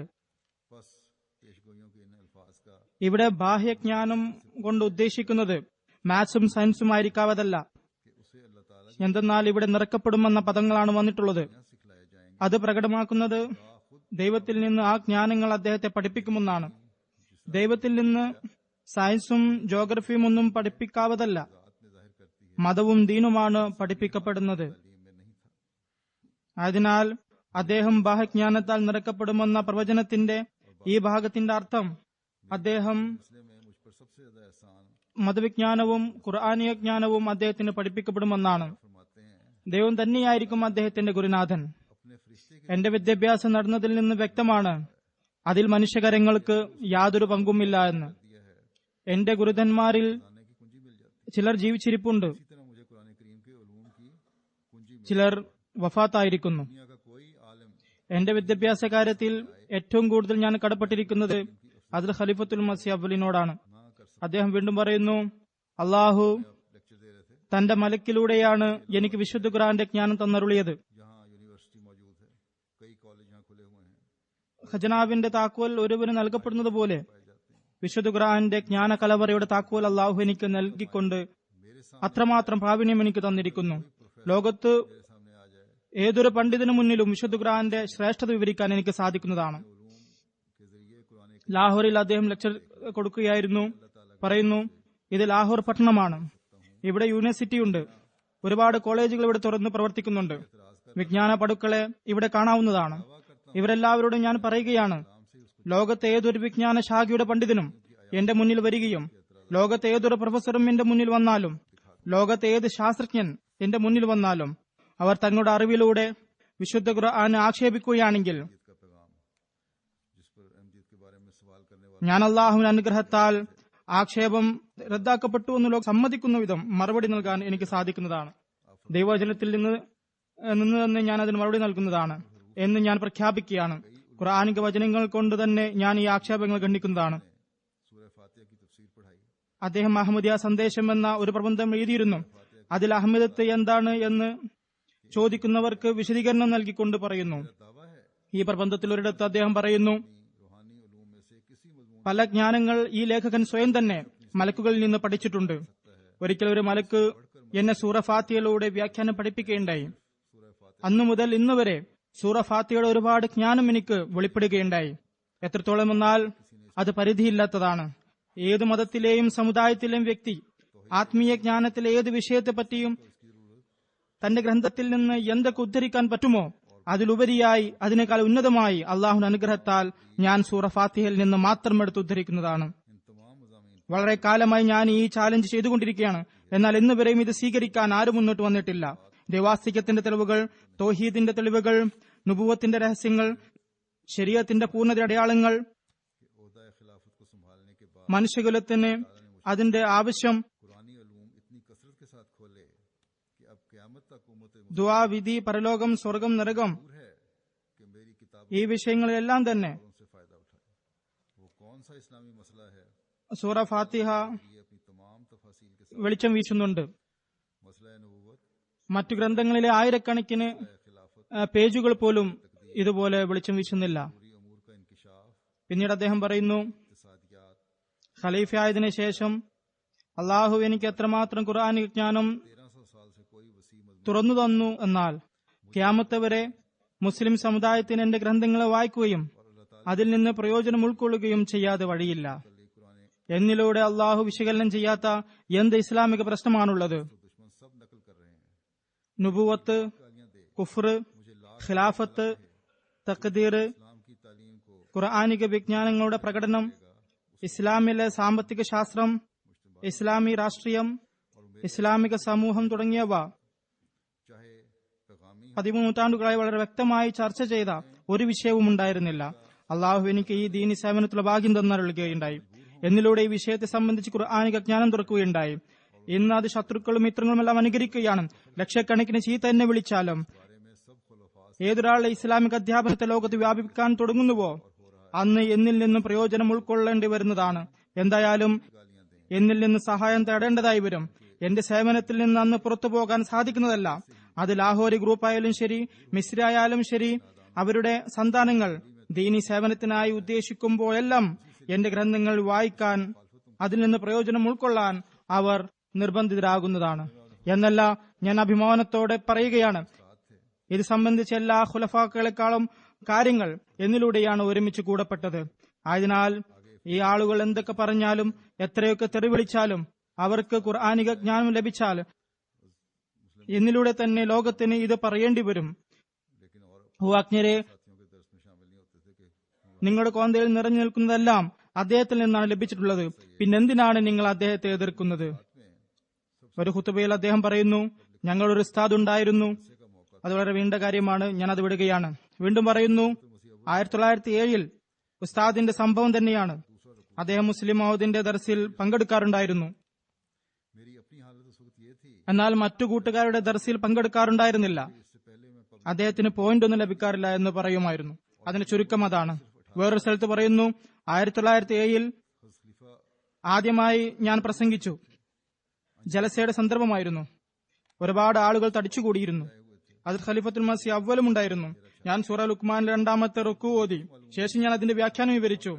എന്റെ സ്വന്തം അവസ്ഥ അന്ന് വല്ലാത്ത അവസ്ഥയായിരുന്നു. ഞാൻ മുമ്പ് ഒന്നും പ്രസംഗിച്ചിരുന്നില്ല. എനിക്ക് 18 വയസ്സായിരുന്നു. ഖലീഫ അവ്വലും എന്റെ മുമ്പിലുണ്ടായിരുന്നു. അഞ്ചുമന്റെ മെമ്പർമാരും ഉണ്ടായിരുന്നു. मियां मैं तुमको मुबारकबाद देता हूं कि तुमने ऐसी आला तकरीर की മറ്റു സുഹൃത്തുക്കളും വന്നിട്ടുണ്ടായിരുന്നു. के लिए ये नहीं कि ആയതിനാൽ എന്റെ കണ്ണിൽ ഇരുട്ട് പതിയുകയാണുണ്ടായത്. मैं बहुत पढ़ ആ സമയത്ത് എനിക്ക് തീരെ അറിയില്ലായിരുന്നു ആരൊക്കെയാണ് എന്റെ മുന്നിൽ ഉണ്ടായിരുന്നത് എന്ന്. मगर मैंने भी आज तुम्हारी तकरीर പ്രസംഗം അരമണിക്കൂറോ 3/4 മണിക്കൂറോ തുടർന്നു. ഞാൻ പ്രസംഗം അവസാനിപ്പിച്ചിരുന്നപ്പോൾ ഞാൻ ഓർക്കുന്നു, ആദർ ഖലീഫത്തുൽ മസീഹ് അവ്വൽ എഴുന്നേറ്റുകൊണ്ട് പറഞ്ഞു, മിയാ, ഞാൻ നിനക്ക് മുബാറക്ബാദ് നൽകുകയാണ്. വളരെ ഉന്നതമായ പ്രസംഗമായിരുന്നു നീ ചെയ്തത്. ഞാനിതിനെ സന്തോഷിപ്പിക്കാൻ വേണ്ടി പറയുകയല്ല. ഞാൻ ഒരുപാട് വായിക്കുന്ന വ്യക്തിയാണ്. ഞാൻ വലിയ തഫ്സീറുകൾ വായിച്ചിട്ടുണ്ട്. എന്നാൽ ഇന്ന് നീ കൊടുത്ത വ്യാഖ്യാനം, അതിനെക്കുറിച്ച് എനിക്ക് അറിയുമായിരുന്നില്ല. ഞാൻ ആദ്യമായാണ് അതിനെക്കുറിച്ച് അറിയുന്നത്. वो उलूम बातनी से पुर किया जाएगा ഇത് അള്ളാഹുവിന്റെ അനുഗ്രഹം മാത്രമായിരുന്നു. യഥാർത്ഥത്തിൽ അന്നുവരെ എന്റെ വായന അത്ര വിശാലമായിരുന്നില്ല. വിശുദ്ധ ഖുർആൻ ആഴത്തിൽ ചിന്തിച്ച ഒരു കാലവുമായിരുന്നില്ല അത്. എന്നിട്ടും അള്ളാഹുവിന്റെ നാവിൽ നിന്ന് അന്നുവരെ വിവരിക്കപ്പെടാത്ത ദൈവിക ജ്ഞാനം നിർഗളിക്കുകയുണ്ടായി. जिसे वो अपने ऐसे बंदों पर जाहिर करता है जिसको वो दुनिया में कोई खास खिदमत सुपुर्द करता है അദ്ദേഹം ആന്തരിക ജ്ഞാനത്താൽ നിറക്കപ്പെടുന്നതായിരിക്കും. ഇതിനെപ്പറ്റി പറയാം. के ईमान को ताज़ा कर सकें ആദ്യം ബാഹ്യജ്ഞാനത്തെ പറ്റിയായിരുന്നല്ലോ ഞാൻ പറഞ്ഞിരുന്നത്. ഇനി ആന്തരിക ജ്ഞാനത്തെ പറ്റി പറയുകയാണ്. പറയുന്നു, ആന്തരിക ജ്ഞാനം കൊണ്ട് ഉദ്ദേശിക്കുന്നത് ദൈവത്തിൽ നിന്ന് പ്രത്യേകമായി ലഭിക്കുന്ന ജ്ഞാനമാണ്. ഉദാഹരണം, അദൃശ്യജ്ഞാനം. जबकि खिलाफत का कोई അത് അള്ളാഹു തന്റെ സേവനത്തിനായി പ്രത്യേകം തിരഞ്ഞെടുക്കുന്നവർക്ക് നൽകുന്നതാണ്. അള്ളാഹുമായി അവരുടെ ബന്ധം പ്രകടമാക്കുന്നതിന് വേണ്ടിയാണത്. അവരിലൂടെ ജനങ്ങളുടെ വിശ്വാസം ദൃഢീകരിക്കാനാണ്. ഈ കാര്യത്തിലും അള്ളാഹു എനിക്ക് പ്രത്യേകം തന്നരുളിയിട്ടുണ്ട്. ഒരുപാട് സ്വപ്നങ്ങളും ഇൽഹാമുകളുമുണ്ട്. അവ അദൃശ്യകാര്യങ്ങളിൽപ്പെട്ടതാണ്. പറയുന്നു, ഹസ്രത്ത് മസീഹ് അലൈഹി സ്വലാത്തു വസ്സലാമിന്റെ ജീവിതകാലത്ത് തന്നെ അന്ന് ഖിലാഫത്തിന്റെ പ്രശ്നമേ ഉദിച്ചിരുന്നില്ല. എനിക്ക് അള്ളാഹുവിൽ നിന്നൊരു വെളിപാടുണ്ടായി. ഇന്നല്ലദീന തബഊക ഫൗകല്ലദീന കഫറു ഇലാ യൗമിൽ ഖിയാമ. അതായത് നിന്നെ വിശ്വസിച്ചവർക്ക് നിന്നെ അവിശ്വസിച്ചവരുടെ മേൽ ഖിയാമത്ത് നാൾ വരെ വിജയം നൽകുന്നതാണ്. ഈ ഇൽഹാം ഞാൻ അത് മസീഹ് സ്വല്ലല്ലാഹു വസ്സലാമിനെ കേൾപ്പിച്ചു. ഹുസൂർ അലൈഹി സ്വലാത്തു വസ്സലാം അത് എഴുതിയെടുക്കുകയും ചെയ്തു. ഈസാ നബി അലൈഹി സ്വലാമിനെ സംബന്ധിച്ച് ഖുർആനിൽ വന്ന ആയത്താണിത്. എന്നാൽ അവിടെ വാക്കുകൾ ഇപ്രകാരമാണ്: വജഅലുല്ലദീന തബഊക ഫൗകല്ലദീന കഫറു ഇലാ യൗമിൽ ഖിയാമ. ഞാൻ നിന്റെ നിഷേധികളുടെ മേൽ അവിശ്വാസികൾക്ക് ഖിയാമത്ത് നാൾ വരെ വിജയം നൽകുന്നതാണ്. എന്നാൽ എനിക്കുണ്ടായ വെളിപാട് അത് ഇന്നല്ലദീന തബഊക ഫൗകല്ലദീന കഫറു ഇലാ യൗമിൽ ഖിയാമ എന്നാണ്. അതായത് അത് ആദ്യത്തേതിനേക്കാൾ ഊന്നൽ നൽകുന്നതാണ്. അതായത് ഞാൻ സത്യം ചെയ്തുകൊണ്ട് പറയുന്നു, തീർച്ചയായും നിന്നിൽ വിശ്വസിച്ചവർക്ക് നിഷേധികളുടെ മേൽ ഖിയാമത്ത് വരെ വിജയം നൽകുന്നതാണ്. ഈ ഇൽഹാം ഞാൻ പറഞ്ഞതുപോലെ മസീഹ് സ്വല്ലല്ലാഹു വസ്സലാമിനെ കേൾപ്പിക്കുകയുണ്ടായി. അവിടുന്ന് അത് എഴുതിയെടുത്തു. ഞാൻ വളരെ കാലമായി ഇൽഹാമുകൾ സുഹൃത്തുക്കൾ കേൾപ്പിച്ചുകൊണ്ടിരിക്കുകയാണ്. അതിന്റെ ഫലമായി നോക്കൂ എങ്ങനെയൊക്കെയാണ് എനിക്ക് എതിർപ്പുകൾ ഉണ്ടായത്. എന്നാൽ അള്ളാഹു എനിക്ക് വിജയം നൽകി. ലാഹോരി പാർട്ടിക്കാർ അത് ഖലീഫത്തുൽ മസീഹ് അവ്വലിന്റെ കാലത്ത് ഇവനൊരു കുട്ടിയാണ്, അവന് വേണ്ടി ജമാഅത്തിനെ നശിപ്പിക്കാൻ ശ്രമിച്ചുകൊണ്ടിരിക്കുകയാണ് എന്നൊക്കെ പ്രചരിപ്പിക്കുകയുണ്ടായി. എന്നാൽ അതൊന്നും തന്നെ ഫലമുണ്ടായില്ല. ഞാൻ ഇക്കാര്യങ്ങളെക്കുറിച്ച് എത്രമാത്രം അജ്ഞനായിരുന്നുവെന്നാൽ ഒരിക്കൽ ഞാൻ നമസ്കാര സമയത്ത് ഞാൻ പള്ളിയുടെ അടുത്തുള്ള അമ്മാജാന്റെ മുറിയിൽ നമസ്കാര പ്രതീക്ഷയിൽ ഉലാത്തുകയായിരുന്നു. പള്ളിയിൽ നിന്ന് ജനങ്ങൾ ഉയർന്ന ശബ്ദം കേട്ടു. അവർ കലഹിക്കുന്നത് പോലെ തോന്നി. അതിലെനിക്ക് മനസ്സിലായ ശബ്ദം അത് ഷെയ്ഖ് റഹ്മത്തുള്ളാ സാഹിബിന്റേതായിരുന്നു. അദ്ദേഹം വളരെ ആവേശത്തോടെ പറയുന്നതായി കേട്ടു: തഖ്വ ഉണ്ടാവണം, തഖ്വ ദൈവഭയം ഹൃദയത്തിൽ ഉണ്ടാവണം. ഒരു കുട്ടിയെ മുന്നിൽ നിർത്തിക്കൊണ്ട് ജമാഅത്തിനെ നശിപ്പിക്കുകയോ ഒരു കുട്ടിക്ക് വേണ്ടി ഈ ഫസാദ് ഉണ്ടാക്കുകയോ? ഈ കാര്യങ്ങളെ സംബന്ധിച്ച് ഞാൻ എത്രമാത്രം അജ്ഞനായിരുന്നുവെന്നാൽ ഈ കാര്യങ്ങൾ കേട്ട് ഞാൻ അത്ഭുതപ്പെട്ടു പോയി. ഇവർ ഈ പറയുന്ന കുട്ടി ഏതാണ്? അങ്ങനെ ഞാൻ പുറത്തു വന്ന് ഷെയ്ഖ് യാക്കൂബ് അലി സാഹിബിനോട് ചോദിച്ചു. ഇന്ന് പള്ളിയിൽ ഇങ്ങനെ ഒരു ശബ്ദം കേട്ടു.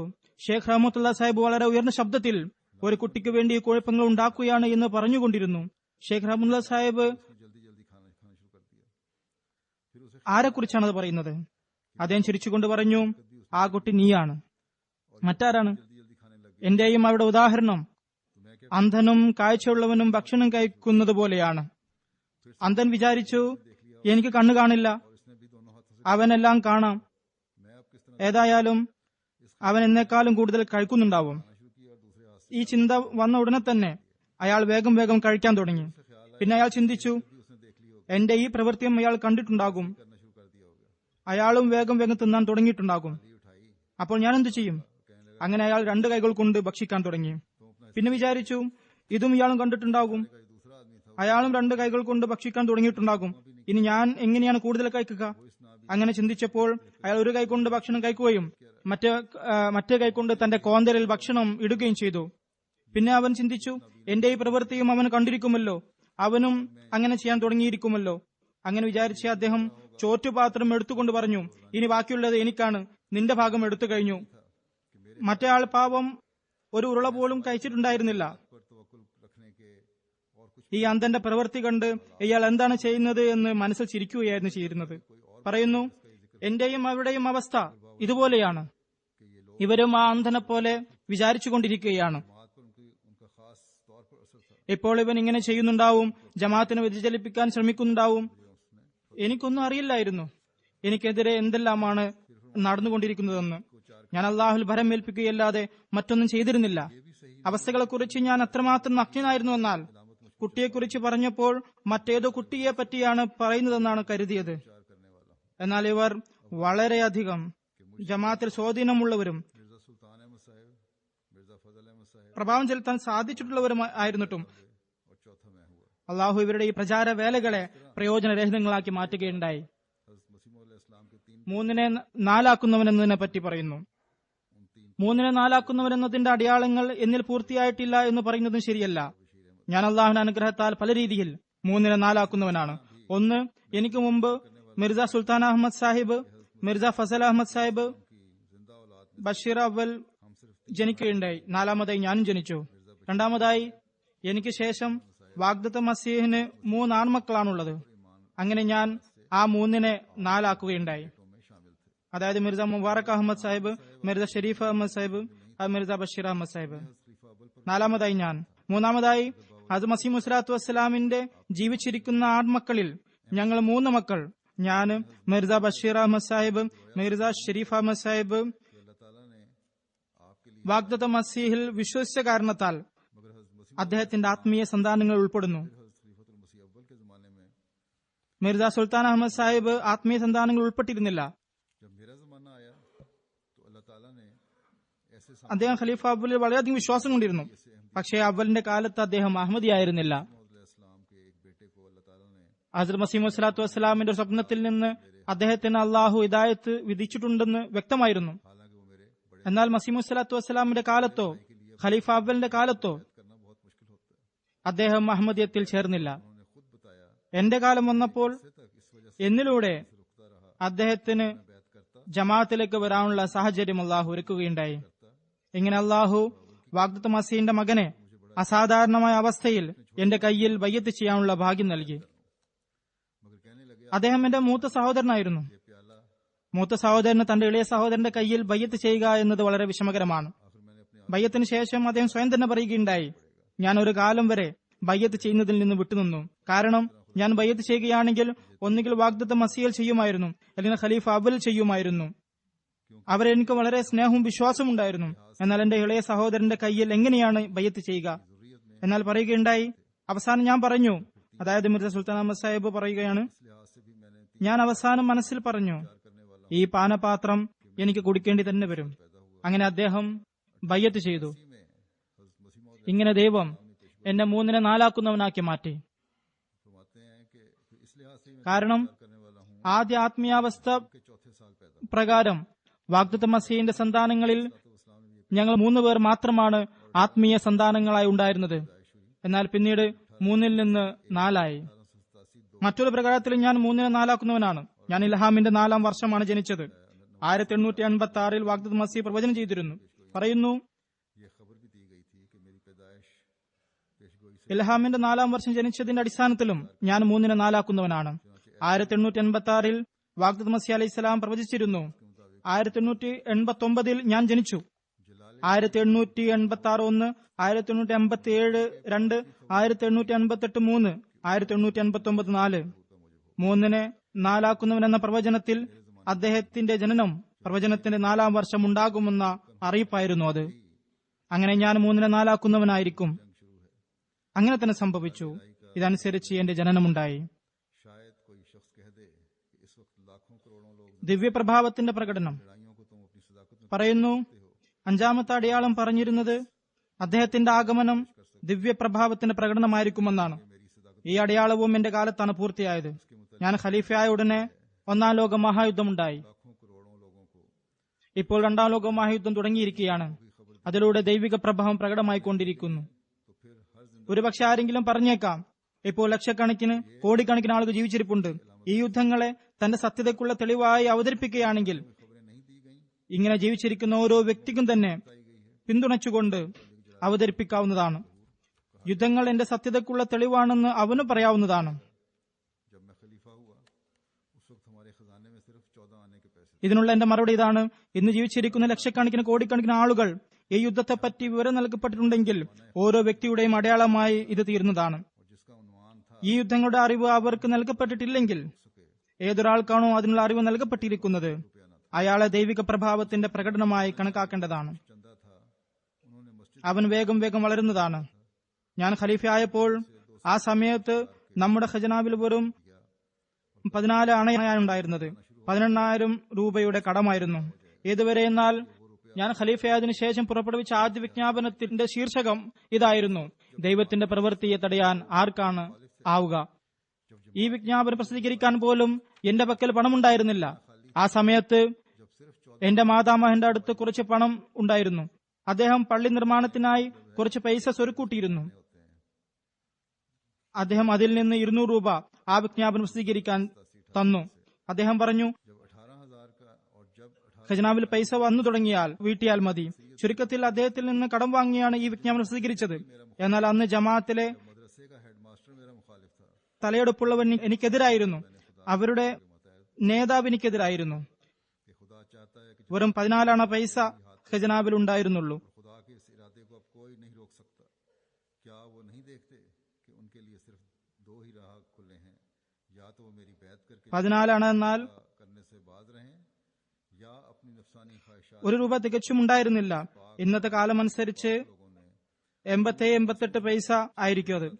18,000 രൂപ കടമുണ്ടായപ്പോൾ, അഞ്ചുമന്റെ മെമ്പർമാർ എനിക്കെതിരായപ്പോൾ, അഞ്ചുമന്റെ സെക്രട്ടറി എനിക്കെതിരായപ്പോൾ, മദ്രസയുടെ ഹെഡ്മാസ്റ്റർ എനിക്കെതിരായിരുന്നപ്പോൾ, ഈ വാക്കുകളാണ് ദൈവികാനുഗ്രഹപ്രകാരം ഈ വിജ്ഞാപനത്തിൽ സ്വീകരിച്ചത്. ദൈവം ആഗ്രഹിക്കുന്നത് ജമാഅത്തിന്റെ ഐക്യം എന്റെ കൈകളിലൂടെ ആവണമെന്നാണ്.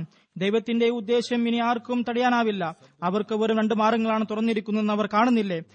ഒന്നുകിൽ എന്നിൽ ബയ്യത്ത് ചെയ്തുകൊണ്ട് ഭിന്നിപ്പിൽ നിന്ന് വിട്ടുനിൽക്കുക, അല്ലെങ്കിൽ തങ്ങളുടെ ദേഹേച്ഛയ്ക്ക് പിൻപറ്റിക്കൊണ്ട് പരിശുദ്ധരായ ജനങ്ങൾ തങ്ങളുടെ രക്തത്തുള്ളികൾ സേചനം ചെയ്ത ആ തോട്ടത്തെ പിഴുതെറിയുക. സംഭവിക്കേണ്ടി സംഭവിച്ചിരിക്കുന്നു. ജമാഅത്തിന്റെ ഐക്യം ഒരു രീതിയിലേ ആയിത്തീരുകയുള്ളൂ എന്നതിൽ സംശയമില്ല. അതായത് ആരെയാണോ അള്ളാഹു ഖലീഫയായി തെരഞ്ഞെടുത്തത് ആ ആളുടെ കയ്യിൽ ബയ്യത്ത് ചെയ്യുക, तो मैं कुछ नहीं कर सकता, लेकिन मुझे उस पाक അല്ലെങ്കിൽ അദ്ദേഹത്തിനെതിരെ തിരിയുന്ന ഓരോ വ്യക്തിയും ഭിന്നിപ്പിന് കാരണക്കാരാകുന്നതാണ്. പറയുന്നു, तरह की मुखालफतें हुई, सियासी भी और मजहबी भी, अंदरूनी भी और बैरूनी, പിന്നെ ഞാൻ എഴുതി, और खुदा ताला ने मुझे ലോകം മുഴുവനും എന്നെ വിശ്വസിച്ചാലും എന്റെ ഖിലാഫത്ത് വലുതാവുകയില്ല. ഇനി എല്ലാവരും എന്നെ കഴിയുകഴിഞ്ഞാലും എന്റെ ഖിലാഫത്തിന് ഒന്നും സംഭവിക്കുകയില്ല. നബി ഒറ്റയ്ക്ക് നബിയാവുന്നത് പോലെ ഖലീഫയും ഒറ്റയ്ക്ക് തന്നെ ഖലീഫയാവുന്നതാണ്. അള്ളാഹുവിന്റെ തീരുമാനത്തെ സ്വീകരിക്കുന്നവർ അനുഗ്രഹീതർ. അള്ളാഹു എന്നെ ഏൽപ്പിച്ചിട്ടുള്ള ഭാരം വളരെ വലുതാണ്. അവന്റെ സഹായമില്ലാതെ എനിക്കൊന്നും ചെയ്യാൻ സാധ്യമല്ല. എന്നാൽ എനിക്ക് പരിശുദ്ധ സത്യയിൽ ദൃഢമായ വിശ്വാസമുണ്ട്. തീർച്ചയായും അവൻ എന്നെ സഹായിക്കുന്നതാണ്. ചുരുക്കത്തിൽ പലവിധ എതിർപ്പുകളും ഉണ്ടായി, രാഷ്ട്രീയവും മതപരവുമായവ, ആന്തരികവും ബാഹ്യവുമായ. എന്നാൽ ജമാഅത്ത് കൂടുതൽ പുരോഗതിയിലേക്ക് എത്തിക്കാനുള്ള സൗഭാഗ്യം അള്ളാഹു എനിക്കെതിരുകയുണ്ടായി. അവൻ തടവുകാരെ മോചിപ്പിക്കുന്നതാണ്. ഇതും ഒരു പ്രവചനമായിരുന്നു. അദ്ദേഹം തടവുകാരുടെ മോചനത്തിന് കാരണക്കാരനാകുമെന്നുള്ളത് പറയുന്നു. അള്ളാഹു ഈ പ്രവചനത്തെ എന്നിലൂടെ പൂർത്തിയാക്കുകയുണ്ടായി. ഒന്നാമതായി, മുസ്ലിങ്ങൾ ശ്രദ്ധ കൊടുക്കാതിരുന്ന സമുദായങ്ങൾക്ക് അള്ളാഹു എന്നിലൂടെ ഹിദായത്ത് നൽകുകയുണ്ടായി. जहाँ आप तकरीर फरमा रहे हैं उस जलसे में मगरबी अफ्रीका के नुमाइंदे അവർ വളരെ നിന്ദ്യവും താഴ്ന്നതുമായ അവസ്ഥയിലായിരുന്നു. അവർ തടവുകാരെ പോലെയുള്ള ജീവിതമാണ് നയിച്ചിരുന്നത്. അവരിൽ വിദ്യാഭ്യാസം ഉണ്ടായിരുന്നില്ല. അവരുടെ സംസ്കാരം ഉയർന്നതായിരുന്നില്ല. അവരുടെ ശിക്ഷണത്തിനുള്ള ഒരു ഏർപ്പാടും ഉണ്ടായിരുന്നില്ല. ഉദാഹരണം, ആഫ്രിക്കൻ പ്രദേശങ്ങൾ. അവരെ ലോകം ദൂരെക്കെറിഞ്ഞിരിക്കുകയായിരുന്നു. അവർ വെറും മറ്റുള്ളവരെ സേവിക്കാൻ മാത്രം നിയോഗിക്കപ്പെട്ടവരായിരുന്നു. വെസ്റ്റ് ആഫ്രിക്കയിലെ ഒരു പ്രതിനിധി कसरत से ईसाईयत की तालीम फैल रही थी। അവിടെ ആ ജലസയിൽ പ്രസംഗിച്ചിട്ടുണ്ടായിരുന്നു. അദ്ദേഹത്തെ എടുത്തു പറഞ്ഞുകൊണ്ട് അദ്ദേഹം പറഞ്ഞു, इन इलाकों में അദ്ദേഹം പ്രസംഗിക്കുകയുണ്ടായല്ലോ, गए ആ രാജ്യത്തെ ചിലർ വിദ്യാസമ്പന്നരാണ്, हजारों लोगों എന്നാൽ രാജ്യത്തിന്റെ അന്തർഭാഗങ്ങളിൽ വസ്ത്രം പോലും ധരിക്കാത്തവർ ഉണ്ട്. നഗ്നരായവർ വിഹരിക്കുകയാണ്. അത്തരം മൃഗതുല്യരായ ആളുകളിൽ നിന്നും എന്നിലൂടെ ആയിരക്കണക്കിന് ആളുകൾ ജമാഅത്തിൽ പ്രവേശിച്ചു. അവിടെ അധികമായി ക്രിസ്തുമതം പ്രചരിക്കുകയായിരുന്നു. ഇപ്പോഴും ചിലയിടങ്ങളിൽ ക്രിസ്ത്യാനികളാണ് കൂടുതലും. എന്നാൽ എന്റെ നിർദ്ദേശപ്രകാരം ഈ സ്ഥലങ്ങളിൽ നമ്മുടെ മുബല്ലിങ്ങൾ പോവുകയും അവർ മുശ്രിക്കുകളിൽ നിന്ന് ആയിരക്കണക്കിന് ആളുകളെ മുസ്ലിങ്ങളാക്കുകയും ചെയ്തു. इस अमर के मुतालिक रिपोर्ट करे। ആയിരക്കണക്കിന് ആളുകൾ ക്രിസ്തുമതത്തിൽ നിന്ന് ഇസ്ലാമിലേക്ക് വരികയുണ്ടായി. उस कमीशन ഇക്കാര്യം ക്രിസ്ത്യാനികൾ എത്രമാത്രം ബാധിച്ചു വന്നാൽ, ഇംഗ്ലണ്ടിൽ ज्यादा जगह अहमदियत का जिक्र പാതിരമാരുടെ വലിയൊരു സംഘടനയുണ്ട്. है कि इस जमात ने ईसाई രാജകീയ സ്വാധീനമുള്ളവരാണവർ. ഗവൺമെന്റിന്റെ ഭാഗത്തു നിന്ന് ക്രിസ്തുമതത്തിന്റെ പ്രചാരണത്തിനായി നിയോഗിക്കപ്പെട്ട സംഘടനയാണത്. ആ സംഘടന इसी तरह अल्लाह ताला ने ആഫ്രിക്കയിൽ ക്രിസ്തുമതത്തിന്റെ പുരോഗതി തടയപ്പെട്ടത് എന്തുകൊണ്ടെന്നറിയാൻ ഒരു കമ്മീഷനെ നിയമിക്കുകയുണ്ടായി. कारस्तगार बनाया है। ആ കമ്മീഷൻ ആ സംഘടനയുടെ മുമ്പാകെ നൽകിയ റിപ്പോർട്ടിൽ ഡസൻ കണക്കിന് സ്ഥലങ്ങളിൽ അഹമ്മദികളെ കുറിച്ചായിരുന്നു പരാമർശിച്ചിരുന്നത്. അവർ എഴുതി, ഈ ജമാഅത്ത് ക്രിസ്തുമതത്തിന്റെ പുരോഗതിയെ തടഞ്ഞിരിക്കുകയാണ്. ചുരുക്കത്തിൽ വെസ്റ്റ് ആഫ്രിക്ക, അമേരിക്ക ഈ 2 രാജ്യങ്ങളിൽ നിന്ന് സമുദായങ്ങൾ ഇസ്ലാമിലേക്ക് വന്നുകൊണ്ടിരിക്കുകയാണ്. അതുപോലെ അള്ളാഹു ഈ സമുദായങ്ങളിൽ തബ്ലീഗിനുള്ള അവസരം നൽകിക്കൊണ്ട് എന്നെ ഈ അധികൃതരുടെ മോചകനാക്കിയിരിക്കുകയാണ്. അവരുടെ ജീവിത നിലവാരം ഉയർത്താനും തൗഫീഖ് നൽകുകയും ചെയ്തു. വീണ്ടും പറയുന്നു, തടവുകാരുടെ മോചനവുമായി ബന്ധപ്പെട്ട് കശ്മീരിലെ സംഭവവും ഈ പ്രവചനത്തിന്റെ പുലർച്ചയുടെ ഒന്നാന്തരം തെളിവാണ്. ഈ സംഭവങ്ങളെ വളരെ ഗൌരവത്തോടെ ചിന്തിക്കുന്ന ഏതൊരാളും കശ്മീരികളുടെ മോചനത്തിന് അവരുടെ ശത്രുക്കളുടെ പരാജയത്തിനുമുള്ള ഏർപ്പാട് അള്ളാഹു ചെയ്തത് എന്നിലൂടെയാണ് എന്ന് സമ്മതിക്കാതെ തരമില്ല. से जाहिर ना होते जिनसे ईसाई പറയുന്നു, मशहूर हो जाते। ഈ പ്രവചനത്തിന്റെ 2 പ്രധാന ഭാഗങ്ങളുണ്ട്. सारी उम्र तसनीफ व तालीफ में मसरूफ रहते। ഒന്ന് വാഗ്ദത്ത മസീഹിനെ അള്ളാഹു അറിയിച്ചിരുന്നു, बाज बड़े काम करते हैं, बाज बुरे ഞാൻ നിന്റെ നാമത്തെ ലോകത്തിന്റെ കോണുകളോളം എത്തിക്കുന്നതാണ് എന്ന്. വെറും മകനുണ്ടായതുകൊണ്ട് അദ്ദേഹത്തിന്റെ പേര് ലോകത്തിന്റെ കോണുകളോളം എത്തുകയില്ല. बुरी शोहरत सारी दुनिया तक नहीं होती, किसी एक इलाके या एक അത്തരം പ്രവർത്തികൾ അദ്ദേഹം में उनकी शोहरत होती है। मगर हज़रत मसीह अलैहिस्सलाम വലിയ വലിയ ഗ്രന്ഥകാരന്മാർ അവർ തങ്ങളുടെ ജീവിതം മുഴുവനും ഗ്രന്ഥരചനയിലായിരിക്കും. അക്കാരണം കൊണ്ട് അവരുടെ പേര് സമ്പാദിക്കുന്നു. ചിലർ ചീത്ത പ്രവർത്തി ചെയ്തും പ്രശസ്തരാവാറുണ്ട്. ചിലർ വലിയ വലിയ കള്ളന്മാരെയും കൊള്ളക്കാരെയും പറ്റി ജനങ്ങളിൽ പ്രചരിക്കാറുണ്ട്. എന്തായാലും അവരുടെ നല്ലതും ചീത്തതുമായ പ്രശസ്തി ലോകത്തിനൊട്ടുക്കും എത്തുകയില്ല. ഏതെങ്കിലും രാജ്യത്തോ പ്രദേശത്തോ ആയിരിക്കും അവരുടെ പേര് പ്രചരിക്കുക. ഹസ്രത്ത് മസീഹ് മൗഊദ് സ്വല്ലല്ലാഹു അലൈഹി വസല്ലം പറഞ്ഞിട്ടുണ്ടായിരുന്നു, അദ്ദേഹത്തിന്റെ പേര് ലോകത്തിന്റെ കോണുകളോളം എത്തുമെന്ന്. इस्लाम और अहमदियत को फैलाने के लिए मिशन അദ്ദേഹത്തിന്റെ പ്രശസ്തി അസാധാരണമായ അവസ്ഥയിൽ ഉണ്ടായെങ്കിൽ അതിനെ മഹത്തരമായത് എന്ന് പറയാനേ ഒക്കുകയുള്ളൂ. അങ്ങനെ തന്നെയാണ് സംഭവിച്ചതെന്നും നമുക്ക് കാണാവുന്നതാണ്. ഞാൻ ജനിച്ചപ്പോൾ അതിന് 2-2.5 മാസത്തിന് ശേഷം അദ്ദേഹം ജനങ്ങളിൽ നിന്ന് ബയ്യത്ത് വാങ്ങി. അങ്ങനെ ജമാഅത്തിനെ അടിത്തറ പാകി. പറയുന്നു, ഞാൻ ലോകത്തിന്റെ വിവിധ ഭാഗങ്ങളിൽ ഇസ്ലാം അഹമ്മദത്തിനെ പ്രചരിപ്പിക്കുന്നുള്ള വിവിധ മിഷനുകൾ സ്ഥാപിച്ചു. വാഗ്ദത്ത് മസീഹ് അലൈഹി സ്വലാം വഫാത്തായപ്പോൾ ഇന്ത്യയിൽ പല ഭാഗത്തും അഫ്ഗാനിസ്ഥാനിൽ ചിലയിടങ്ങളിലും ജമാഅത്ത് സ്ഥാപിതമായിരുന്നു. सेलोन और मॉरिशस में अहमदियत മറ്റു സ്ഥലങ്ങളിലൊന്നും അഹമ്മദിയ മിഷൻ ഉണ്ടായിരുന്നില്ല. അള്ളാഹു പ്രവചനങ്ങളിൽ പറഞ്ഞതുപോലെ ഞാൻ ഭൂമിയുടെ കോണുകളോളം പ്രസിദ്ധനാകുന്നതാണ്. അള്ളാഹു എനിക്ക് വിവിധ രാജ്യങ്ങളിൽ അഹമ്മദിയ മിഷൻ സ്ഥാപിക്കാനുള്ള തൗഫീഖ് നൽകുകയുണ്ടായി. गोल्ड कोस्ट में गोल्ड എന്റെ ഖിലാഫത്തിന്റെ തുടക്കത്തിൽ തന്നെ Sierra Leone England, Ceylon, Mauritius Indian mission സ്ഥാപിച്ചു.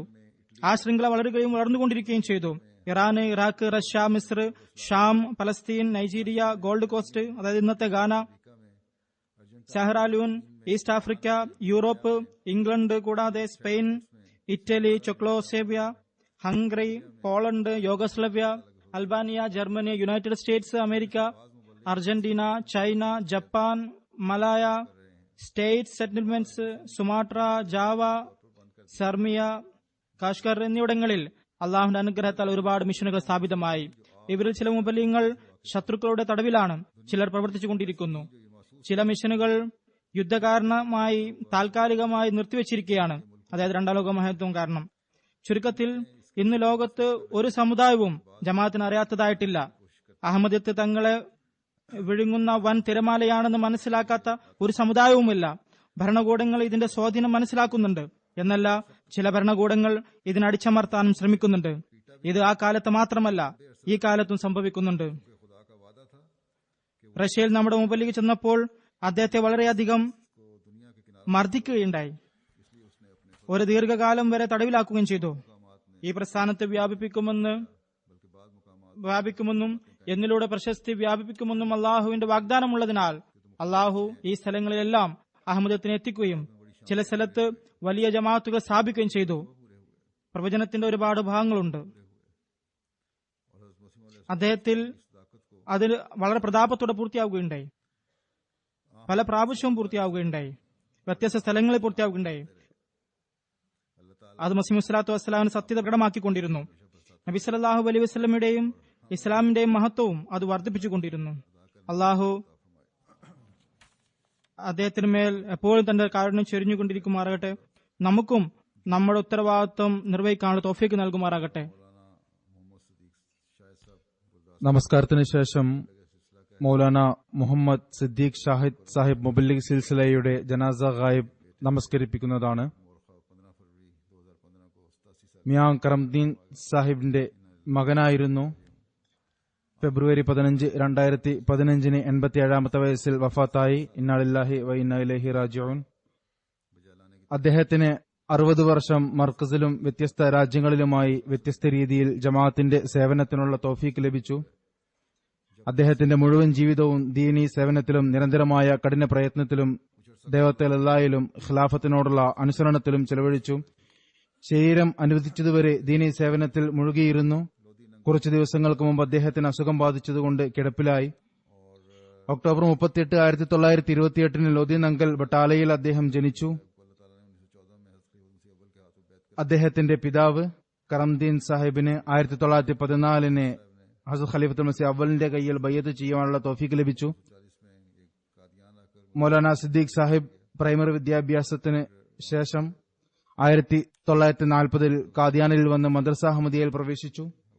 അദ്ദേഹം അള്ളാഹുവിന്റെ അനുഗ്രഹത്താൽ സമർത്ഥനായ 1-2 സ്ഥാനങ്ങൾ കരസ്ഥമാക്കിയിരുന്ന വിദ്യാർത്ഥിയായിരുന്നു. 1947 മദ്രസ അഹമ്മദിയയിൽ നിന്നും ജാമിഅ അഹമ്മദിയയിൽ പ്രവേശിച്ചു. 1949 ജാമിഅ അഹമ്മദിയയിൽ പഠിച്ചുകൊണ്ടിരിക്കുമ്പോൾ തന്നെ മൗലവി ഫാസിലിന്റെ പരീക്ഷയിൽ വിജയം കരസ്ഥമാക്കി. 1950 ജാമിഅത്തുൽ മുബശ്ശിരീന്റെ ആദ്യത്തെ മുറബിമാരുടെ ക്ലാസ്സിൽ പ്രവേശിച്ചു. 1952 ഷഹാദ് ഡിഗ്രി കരസ്ഥമാക്കി.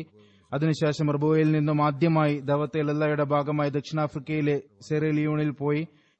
23 ഒക്ടോബർ 1952 കറാച്ചിയിൽ നിന്ന് കപ്പൽ മാർഗം ലണ്ടനിൽ എത്തുകയും ഇവിടെ 1 മാസം താമസിച്ച് ഡിസംബറിൽ കപ്പൽ മാർഗം സെറലിയോണിൽ എത്തി. അവിടെ 4 വർഷം ദഅവത്തെ ഇലല്ലാഹയുടെ കടമ നിർവഹിച്ചതിനു ശേഷം ഒക്ടോബർ 19, 1956 തിരിച്ച് പാകിസ്ഥാനിലെത്തി. 3 വർഷം കേന്ദ്രത്തിൽ വ്യത്യസ്ത തലത്തിൽ സേവനമനുഷ്ഠിച്ചു. 1959 ഡിസംബറിൽ വീണ്ടും സെറലിയോണിൽ അവിടുത്തെ അമീറും മിഷണറി ഇൻചാർജുമായി കൊണ്ട് അയക്കുകയുണ്ടായി. 1962 വരെ ഈ സേവനം ചെയ്തുകൊണ്ടിരുന്നു. ജൂൺ 15, 1966 അഗ്ര ഖാനയിലെത്തുകയും ഏകദേശം 2 വർഷം അഹമ്മദിയ മിഷണറി ട്രെയിനിംഗ് കോളേജിലെ പ്രിൻസിപ്പളായി സേവനമനുഷ്ഠിക്കുകയും ചെയ്തു. 1968 ജൂലൈന് വീണ്ടും സെറലിയോണിൽ നിയമിതനായി. മെയ് 24, 1972 വരെ അവിടെ അമീർ മിഷണറി ഇൻചാർജുമായി സേവനമനുഷ്ഠിച്ചുകൊണ്ടിരുന്നു. 31 ജൂലൈ 1973 അമേരിക്കയിൽ പോവുകയും 4 വർഷം വരെ അവിടെ സേവനമനുഷ്ഠിക്കാനുള്ള തൗഫീഖ് അല്ലാഹു അദ്ദേഹത്തിന് നൽകുകയുമുണ്ടായി. സെറലിയോണിൽ അദ്ദേഹം അമീർ ആയിരിക്കുന്ന അവസരത്തിലാണ് ഹദ്റത്ത് ഖലീഫത്തുൽ മസീഹ് സാലിസിന്റെ ആദ്യത്തെ ആഫ്രിക്കൻ പര്യടനം നടക്കുന്നത്. പാകിസ്ഥാനിൽ വ്യത്യസ്ത തലത്തിൽ സേവനമനുഷ്ഠിച്ചുകൊണ്ടിരുന്നു. വളരെ സൗമ്യശീലനും കഠിനമായി പ്രയത്നിക്കുന്നവനും നിസ്വാർത്ഥനും പ്രകടിപ്പിക്കാത്തവനും നിശബ്ദ സേവകനും സാധാരണ പ്രകൃതക്കാരനുമായിരുന്നു. ആഴത്തിലുള്ള ജ്ഞാനവും എഴുതുവാനുള്ള കഴിവുമുണ്ടായിരുന്നു. തന്റെ അറിവിന്റെയും അനുഭവത്തിന്റെയും പരിജ്ഞാനത്തിന്റെയും വെളിച്ചത്തിൽ അൽഫസൽ മുഖേന ജമാഅത്ത് അംഗങ്ങൾക്ക് പ്രയോജനപ്പെടുത്തിക്കൊണ്ടിരുന്നു. അദ്ദേഹത്തിന്റെ വിഷയങ്ങൾ സമയാസമയങ്ങളിൽ ദീനിനു വേണ്ടി അനുഗ്രഹങ്ങളായി മാറി. ഹദ്റത്ത് ഖലീഫത്തുൽ മസീഹ് സാലിസ് ദക്ഷിണാഫ്രിക്കൻ പര്യടന വേളയിൽ ചില മുബല്ലിഗീങ്ങളെക്കുറിച്ച് അവർ അനുഗ്രഹീത സ്ഥാനം കരസ്ഥമാക്കിയവരായിരുന്നു എന്ന് പറയുകയുണ്ടായി. അതിൽ ഒന്ന് ഇദ്ദേഹത്തിന്റെ പേരാണ് ഖലീഫത്തുൽ മസീഹ് സാലിസ് പറഞ്ഞത്. അദ്ദേഹത്തിന്റെ കല്യാണം ഗോൽഗുസാറയിലെ ഖലീൽ അഹമ്മദ് സാഹിബിന്റെ മകൾ അമത്തുൽ മുജീദ് സാഹിബയുമായി നടന്നു. അവർ ഇദ്ദേഹത്തിന്റെ കൂടെ ചേർന്ന് സമർപ്പണത്തിന്റെ കടമയെ പൂർത്തീകരിച്ചു. അള്ളാഹു അദ്ദേഹത്തിന് 5 ആൺമക്കളെയും 2 പെൺമക്കളെയും നൽകി അനുഗ്രഹിച്ചു. ഒരു മകളുടെ വിവാഹം മക്സൂദ് അഹമ്മദ് ഉമർ മുബല്ലിഗ് സിൽസിലയുമായാണ് നടന്നിരിക്കുന്നത്. ഒരു മകൻ സയ്യിദ് ഖാലിദ് സാഹിബ് മുറബ്ബി സിൽസില അമേരിക്കയുമാണ്. സയ്യിദ് ഖാലിദ് സാഹിബ് എഴുതുന്നു, എന്റെ പിതാവ് ഭയഭക്തനും കൂറു പുലർത്തിയിരുന്ന ദീനി സേവകനായ സൗമ്യശീലനും അള്ളാഹുവിൽ എല്ലാ കാര്യത്തിലും പരമേൽപ്പിക്കുന്നവനുമാണ്. എനിക്ക് ബുദ്ധിവെച്ച കാലം മുതൽ അദ്ദേഹത്തിന്റെ ജീവിതത്തിലെ 2 കാര്യങ്ങൾ ഞാൻ ശ്രദ്ധിച്ചിട്ടുണ്ട്. ഒന്ന്, ആരാധനയിലുള്ള മുഴുകൽ അഥവാ അള്ളാഹുവിന്റെ കടമ നിർവഹണം. 2, ദീനി സേവകനും ജമാഅത്തിനോടുള്ള ആത്മാർത്ഥതയും കൂറും. എന്ത് സംഭവിച്ചാലും നമസ്കാരം പള്ളിയിൽ നമസ്കരിക്കുമായിരുന്നു. ജീവിതത്തിന്റെ അവസാന വർഷങ്ങളിൽ കാൽമുട്ടിന്റെ ബുദ്ധിമുട്ട് കൊണ്ട് നടന്നും സൈക്കിളിലും പള്ളിയിൽ പോകാൻ കഴിയില്ലാത്തതിനാൽ ഉപ്പയെ വണ്ടിയിൽ മസ്ജിദ് നുസ്രത്ത് ജഹാനിൽ കൊണ്ടുവരുന്നത് എന്റെ ഡ്യൂട്ടിയായിരുന്നു. എന്തെങ്കിലും കാരണം കൊണ്ട് ലേറ്റായാൽ നമസ്കാരം നഷ്ടമായി എന്ന് പറഞ്ഞ് അതിർത്തി പ്രകടിപ്പിക്കുമായിരുന്നു. ഫർള് നമസ്കാരത്തിനെ പോലെ തന്നെ തഹജ്ജുദ് നമസ്കാരത്തിലും എപ്പോഴും ശ്രദ്ധിക്കുമായിരുന്നു. അതിലൊരിക്കലും മടി കാണിച്ചിരുന്നില്ല. ചിലപ്പോൾ യാത്ര ചെയ്ത് ക്ഷീണിച്ചു വന്നതായിരിക്കും, എന്നാലും തഹജ്ജുദ് നമസ്കാരത്തിൽ വീഴ്ച വരുത്തിയിരുന്നില്ല. പറയുന്നു, വെള്ളം തിളക്കുന്ന അവസ്ഥ ഞാൻ അദ്ദേഹത്തിന്റെ തഹജ്ജുദ് നമസ്കാരത്തിൽ കണ്ടിട്ടുണ്ട്. മക്കളുടെ നമസ്കാരത്തിലും ശ്രദ്ധിച്ചിരുന്നു. മക്കളുമായി എന്തെങ്കിലും കാര്യത്തിൽ നിർബന്ധം ചെലുത്തിയിരുന്നെങ്കിൽ അത് ജമാഅത്തായിട്ടുള്ള നമസ്കാരത്തിലായിരുന്നു. അദ്ദേഹം എഴുതുന്നു, സയ്യിദ് ഖാലിദ് സാഹിബ് മുറബ്ബി സിൽസില 2010 അമേരിക്കയിൽ നിയമിതനായപ്പോൾ അദ്ദേഹം പിതാവിനെ സേവിച്ചിരുന്നതിനാൽ ആ ചിന്ത കൊണ്ട് പിതാവിന്റെ അസുഖത്തെക്കുറിച്ച് കാലത്തിന്റെ ഖലീഫയോട് പറയട്ടെ എന്ന് ഉപ്പയോട് ചോദിച്ചപ്പോൾ പറഞ്ഞു, ഒരിക്കലും അരുത്, നീ വഖഫെ സിന്ദഗിയാണ്, പെട്ടെന്ന് പോവുക. പറയുന്നു, അദ്ദേഹത്തിന് ഖിലാഫത്തുമായി അദമ്യമായ സ്നേഹമായിരുന്നു. ഖുത്ബയിൽ പറയുന്ന ഓരോ മാർഗനിർദ്ദേശമനുസരിച്ച് പ്രവർത്തിക്കാൻ ശ്രദ്ധിക്കുകയും അതനുസരിച്ച് പ്രവർത്തിക്കാൻ ഞങ്ങളെ പ്രേരിപ്പിക്കുകയും ചെയ്യുമായിരുന്നു. അള്ളാഹുവിൽ നന്നായി ഭരമേൽപ്പിക്കുന്ന വ്യക്തിയായിരുന്നു. ഒരിക്കൽ എന്റെ മൂത്ത സഹോദരൻ അമേരിക്കയിൽ നിന്ന് വന്നപ്പോൾ പൈസ ഇല്ലാത്തതിനാൽ വീട്ടിലെ ഒരു വലിയ കാര്യം പൂർത്തിയായില്ല എന്ന് അദ്ദേഹത്തിന് അറിയാൻ കഴിഞ്ഞു. അദ്ദേഹം എന്നെ എന്തുകൊണ്ട് അറിയിച്ചിട്ടില്ല എന്ന് ഉപ്പയോട് ചോദിച്ചു. അദ്ദേഹത്തെ ഉപ്പ അടുത്തിരുത്തിക്കൊണ്ട് പറഞ്ഞു, എനിക്ക് പൈസ ആവശ്യപ്പെടണമെങ്കിൽ ഞാൻ അള്ളാഹുവിനോട് ആകാമായിരുന്നു, നിന്നോട് ഞാൻ ചോദിക്കുകയില്ല. നീ നിന്റെ കഴിവനുസരിച്ച് ഖിദ്മത്ത് ചെയ്യാൻ ആഗ്രഹിക്കുന്നത് ചെയ്യുക. അദ്ദേഹത്തിന്റെ ഒരു മകൻ അമേരിക്കയിൽ എഞ്ചിനീയറാണ്. അദ്ദേഹം പറയുന്നു, ഞാൻ ലാഹോറിൽ എഞ്ചിനീയറിംഗ് ചെയ്തു. അമേരിക്കയിൽ ഒരു യൂണിവേഴ്സിറ്റി അഡ്മിഷന് വേണ്ടി അപേക്ഷിച്ചു. അഡ്മിഷൻ കിട്ടിയതിനു ശേഷം സ്റ്റഡി വിസയ്ക്ക് വേണ്ടി അപേക്ഷിച്ചു. എന്നാൽ അതിൽ ചില ബുദ്ധിമുട്ടുകൾ ഉണ്ടായിരുന്നു. അമേരിക്കയിൽ ക്ലാസ്സിൽ ആരംഭിക്കാൻ പോവുകയായിരുന്നു. ചില ബുദ്ധിമുട്ടുകളുണ്ടായിരുന്നു. ഉപ്പ ആഫ്രിക്കയിലായിരുന്നു. ദുവാക്ക് വേണ്ടി ഉപ്പാക്ക് എഴുതുകയും ലാഹോറിൽ തന്നെ ആയിരുന്ന അവസരത്തിൽ ഒരിക്കൽ രാവിലെ എഴുന്നേറ്റപ്പോൾ തോന്നി അമേരിക്കൻ കൌൺസിലിൽ പോകണമെന്ന് തോന്നി. അവിടെ പോയപ്പോൾ അമേരിക്കൻ കൌൺസിൽ പറഞ്ഞു, ഇപ്പോൾ നീ ടെസ്റ്റ് പാസ്സായിട്ടില്ല, ഇവിടെ എന്തിനാണ് വന്നിരിക്കുന്നത്? ഞാൻ പറഞ്ഞു, മുഴുവൻ വിവരങ്ങളും പറഞ്ഞു. അഡ്മിഷൻ കിട്ടി, ക്ലാസ് തുടങ്ങാൻ പോകുന്നു. എന്നിട്ട് പറഞ്ഞു, എനിക്ക് നിലവാരമില്ലായിരുന്നെങ്കിൽ യൂണിവേഴ്സിറ്റി അഡ്മിഷൻ നൽകുമായിരുന്നില്ല. അപ്പോൾ അമേരിക്കൻ കൌൺസിൽ പറഞ്ഞു, ഇരിക്കാൻ പറഞ്ഞു. അരമണിക്കൂറിന് ശേഷം വിസ തന്നു. പറയുന്നു, ഞാൻ റിബുവയിലേക്ക് തിരിച്ചു വന്നപ്പോൾ ആഫ്രിക്കയിൽ നിന്നും 10-12 ദിവസങ്ങൾക്ക് മുമ്പ് ഉപ്പ എഴുതിയ കത്ത് വന്നിട്ടുണ്ടായിരുന്നു. ഞാൻ അള്ളാഹുവിനോട് ദുആ ചെയ്തിട്ടുണ്ട്, നിനക്ക് വിസ കിട്ടിയിരിക്കുന്നുവെന്നും അള്ളാഹു എന്നോട് പറഞ്ഞിരിക്കുന്നു എന്ന് ഉപ്പ ആ കത്തിൽ എഴുതിയിട്ടുണ്ടായിരുന്നു. അദ്ദേഹത്തിന്റെ മുറബിയായ മരുമകൻ എഴുതുന്നു, ദുആയിൽ വളരെയധികം വിശ്വാസമായിരുന്നു. അദ്ദേഹം സെറലൂണിയിൽ നിന്ന് തിരിച്ചു വരുന്ന സമയത്ത് ഖലീൽ അഹമ്മദ് മുബഷിർ സാഹിബിന് ചാർജ് ഏൽപ്പിക്കുമ്പോൾ ഖലീൽ അഹമ്മദ് സാഹിബ് ചോദിച്ചു, സങ്കീർണമായ അവസ്ഥയിൽ അങ്ങ് എന്താണ് ചെയ്യാറ്, എന്താണ് ചെയ്യേണ്ടത്? അദ്ദേഹം ഒരേ ഒരു കാര്യമാണ് പറഞ്ഞത്, എപ്പോഴെങ്കിലും ബുദ്ധിമുട്ടുള്ള അവസ്ഥ ഉണ്ടാകുമ്പോൾ വാതിലടക്കുകയും പിന്നെ ഞാനും എന്റെ ദൈവം മാത്രമാണ് ഉണ്ടാവുക. ഹസ്രത്ത് മസീമൂദ് അലൈഹി സ്വലാത്തു വസ്സലാം ഇത് തന്നെയാണ് പറഞ്ഞത്, ഇതാണ് എല്ലാ ബുദ്ധിമുട്ടുമുള്ള ചികിത്സ. മജീദ് സിയാൽകോട്ടി സാഹിബ് എഴുതുന്നു, മുറബികളിൽ അലസത ഉണ്ടാകുമ്പോൾ നല്ലവണ്ണം ശാസിക്കുമായിരുന്നു. എങ്കിലും അവരെ സ്നേഹിക്കുകയും അവരുടെ ആവശ്യങ്ങൾ നിറവേറ്റുകയും ചെയ്യുമായിരുന്നു. എപ്പോഴും തന്റെ ഭക്ഷണ ചെലവുകൾ യാത്രയിലാണെങ്കിലും സ്വന്തം ചെലവഴിക്കുമായിരുന്നു. ഉണക്ക കടല, ഉണക്കമീൻ എന്നിവ കഴിക്കുമായിരുന്നു. ചെലവുകളുടെ ഭാരം ജമാഅത്തിന് സമർപ്പിക്കുമായിരുന്നില്ല. ഹനീഫ് ഖമർ സാഹിബ് മുറബി പറയുന്നു, ഞാൻ സെറലൂണിൽ പോയപ്പോൾ പഴയ മുബല്ലിങ്ങളുടെ അവസ്ഥ പരിശോധിക്കുമായിരുന്നു. അവിടെ ഒരു അഹമ്മദി സഹോദരനായ ആഫ്രിക്കൻ മുബല്ലിഗ് പാർസൽമ മാക്സറി സാഹിബ് ഉണ്ടായിരുന്നു. അദ്ദേഹത്തെ എപ്പോഴും കാണുമായിരുന്നു. അദ്ദേഹത്തോട് മൗലവി സാഹിബിനെ കുറിച്ച് ചോദിച്ചപ്പോൾ എന്നോട് പറഞ്ഞു, അദ്ദേഹം മലക്കായിരുന്നു. നമ്മുടെ ഈ ആഫ്രിക്കൻ സഹോദരന്റെ വീക്ഷണം തീർച്ചയായും സത്യമാണ്. മലക്കുകളുടെ പല വർണ്ണങ്ങളും സ്വീകരിച്ച വഖഫെ സിന്ദഗിയായിരുന്നു അദ്ദേഹം. അള്ളാഹു ഇത്തരത്തിലുള്ള വഖഫെ സിന്ദിഗമാരെ ജമാഅത്തിന് എപ്പോഴും നൽകിക്കൊണ്ടിരിക്കുമാറാകട്ടെ. അള്ളാഹുവിൽ ബരമേൽപ്പിക്കുന്നവനും അവന്റെ തൃപ്തി അനുസരിച്ച് പ്രവർത്തിക്കുന്നവനുമായിരുന്നു. അള്ളാഹു മർഹൂമിന്റെ സ്ഥാനങ്ങൾ ഉയർത്തുമാറാകട്ടെ. അദ്ദേഹത്തെ തന്റെ ഉറ്റവരുടെ സാമീപ്യത്താൽ അനുഗ്രഹിക്കുമാറാകട്ടെ. അവരുടെ കുട്ടികളിലും എപ്പോഴും ജമാഅത്തിനോടും ഖിലാഫത്തിനോടും കൂറ് ഉണ്ടാകുമാറാകട്ടെ. പ്രത്യേകിച്ചും വഖഫെ സിന്ദികളായ മകനിലും മരുമകനിലും അവരെ മൗലാന സാഹിബിന്റെ ആഗ്രഹത്തിന്റെ അടിസ്ഥാനത്തിൽ വഖഫിന്റെ ആത്മാർത്ഥതയെ പൂർത്തീകരിക്കാനുള്ള തൗഫീക്ക് നൽകുമാറാകട്ടെ.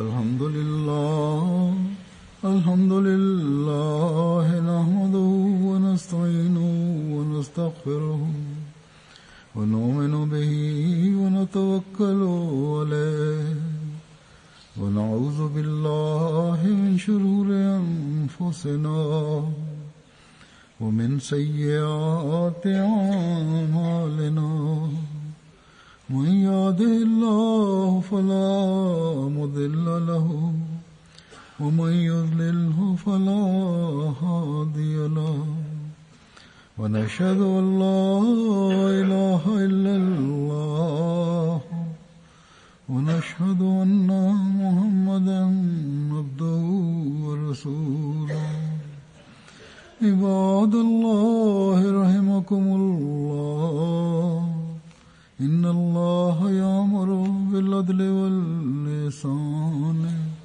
وإيتاء ذي القربى وينهى عن الفحشاء والمنكر والبغي يعظكم لعلكم تذكرون اذكروا الله يذكركم وادعوه يستجب لكم ولذكر الله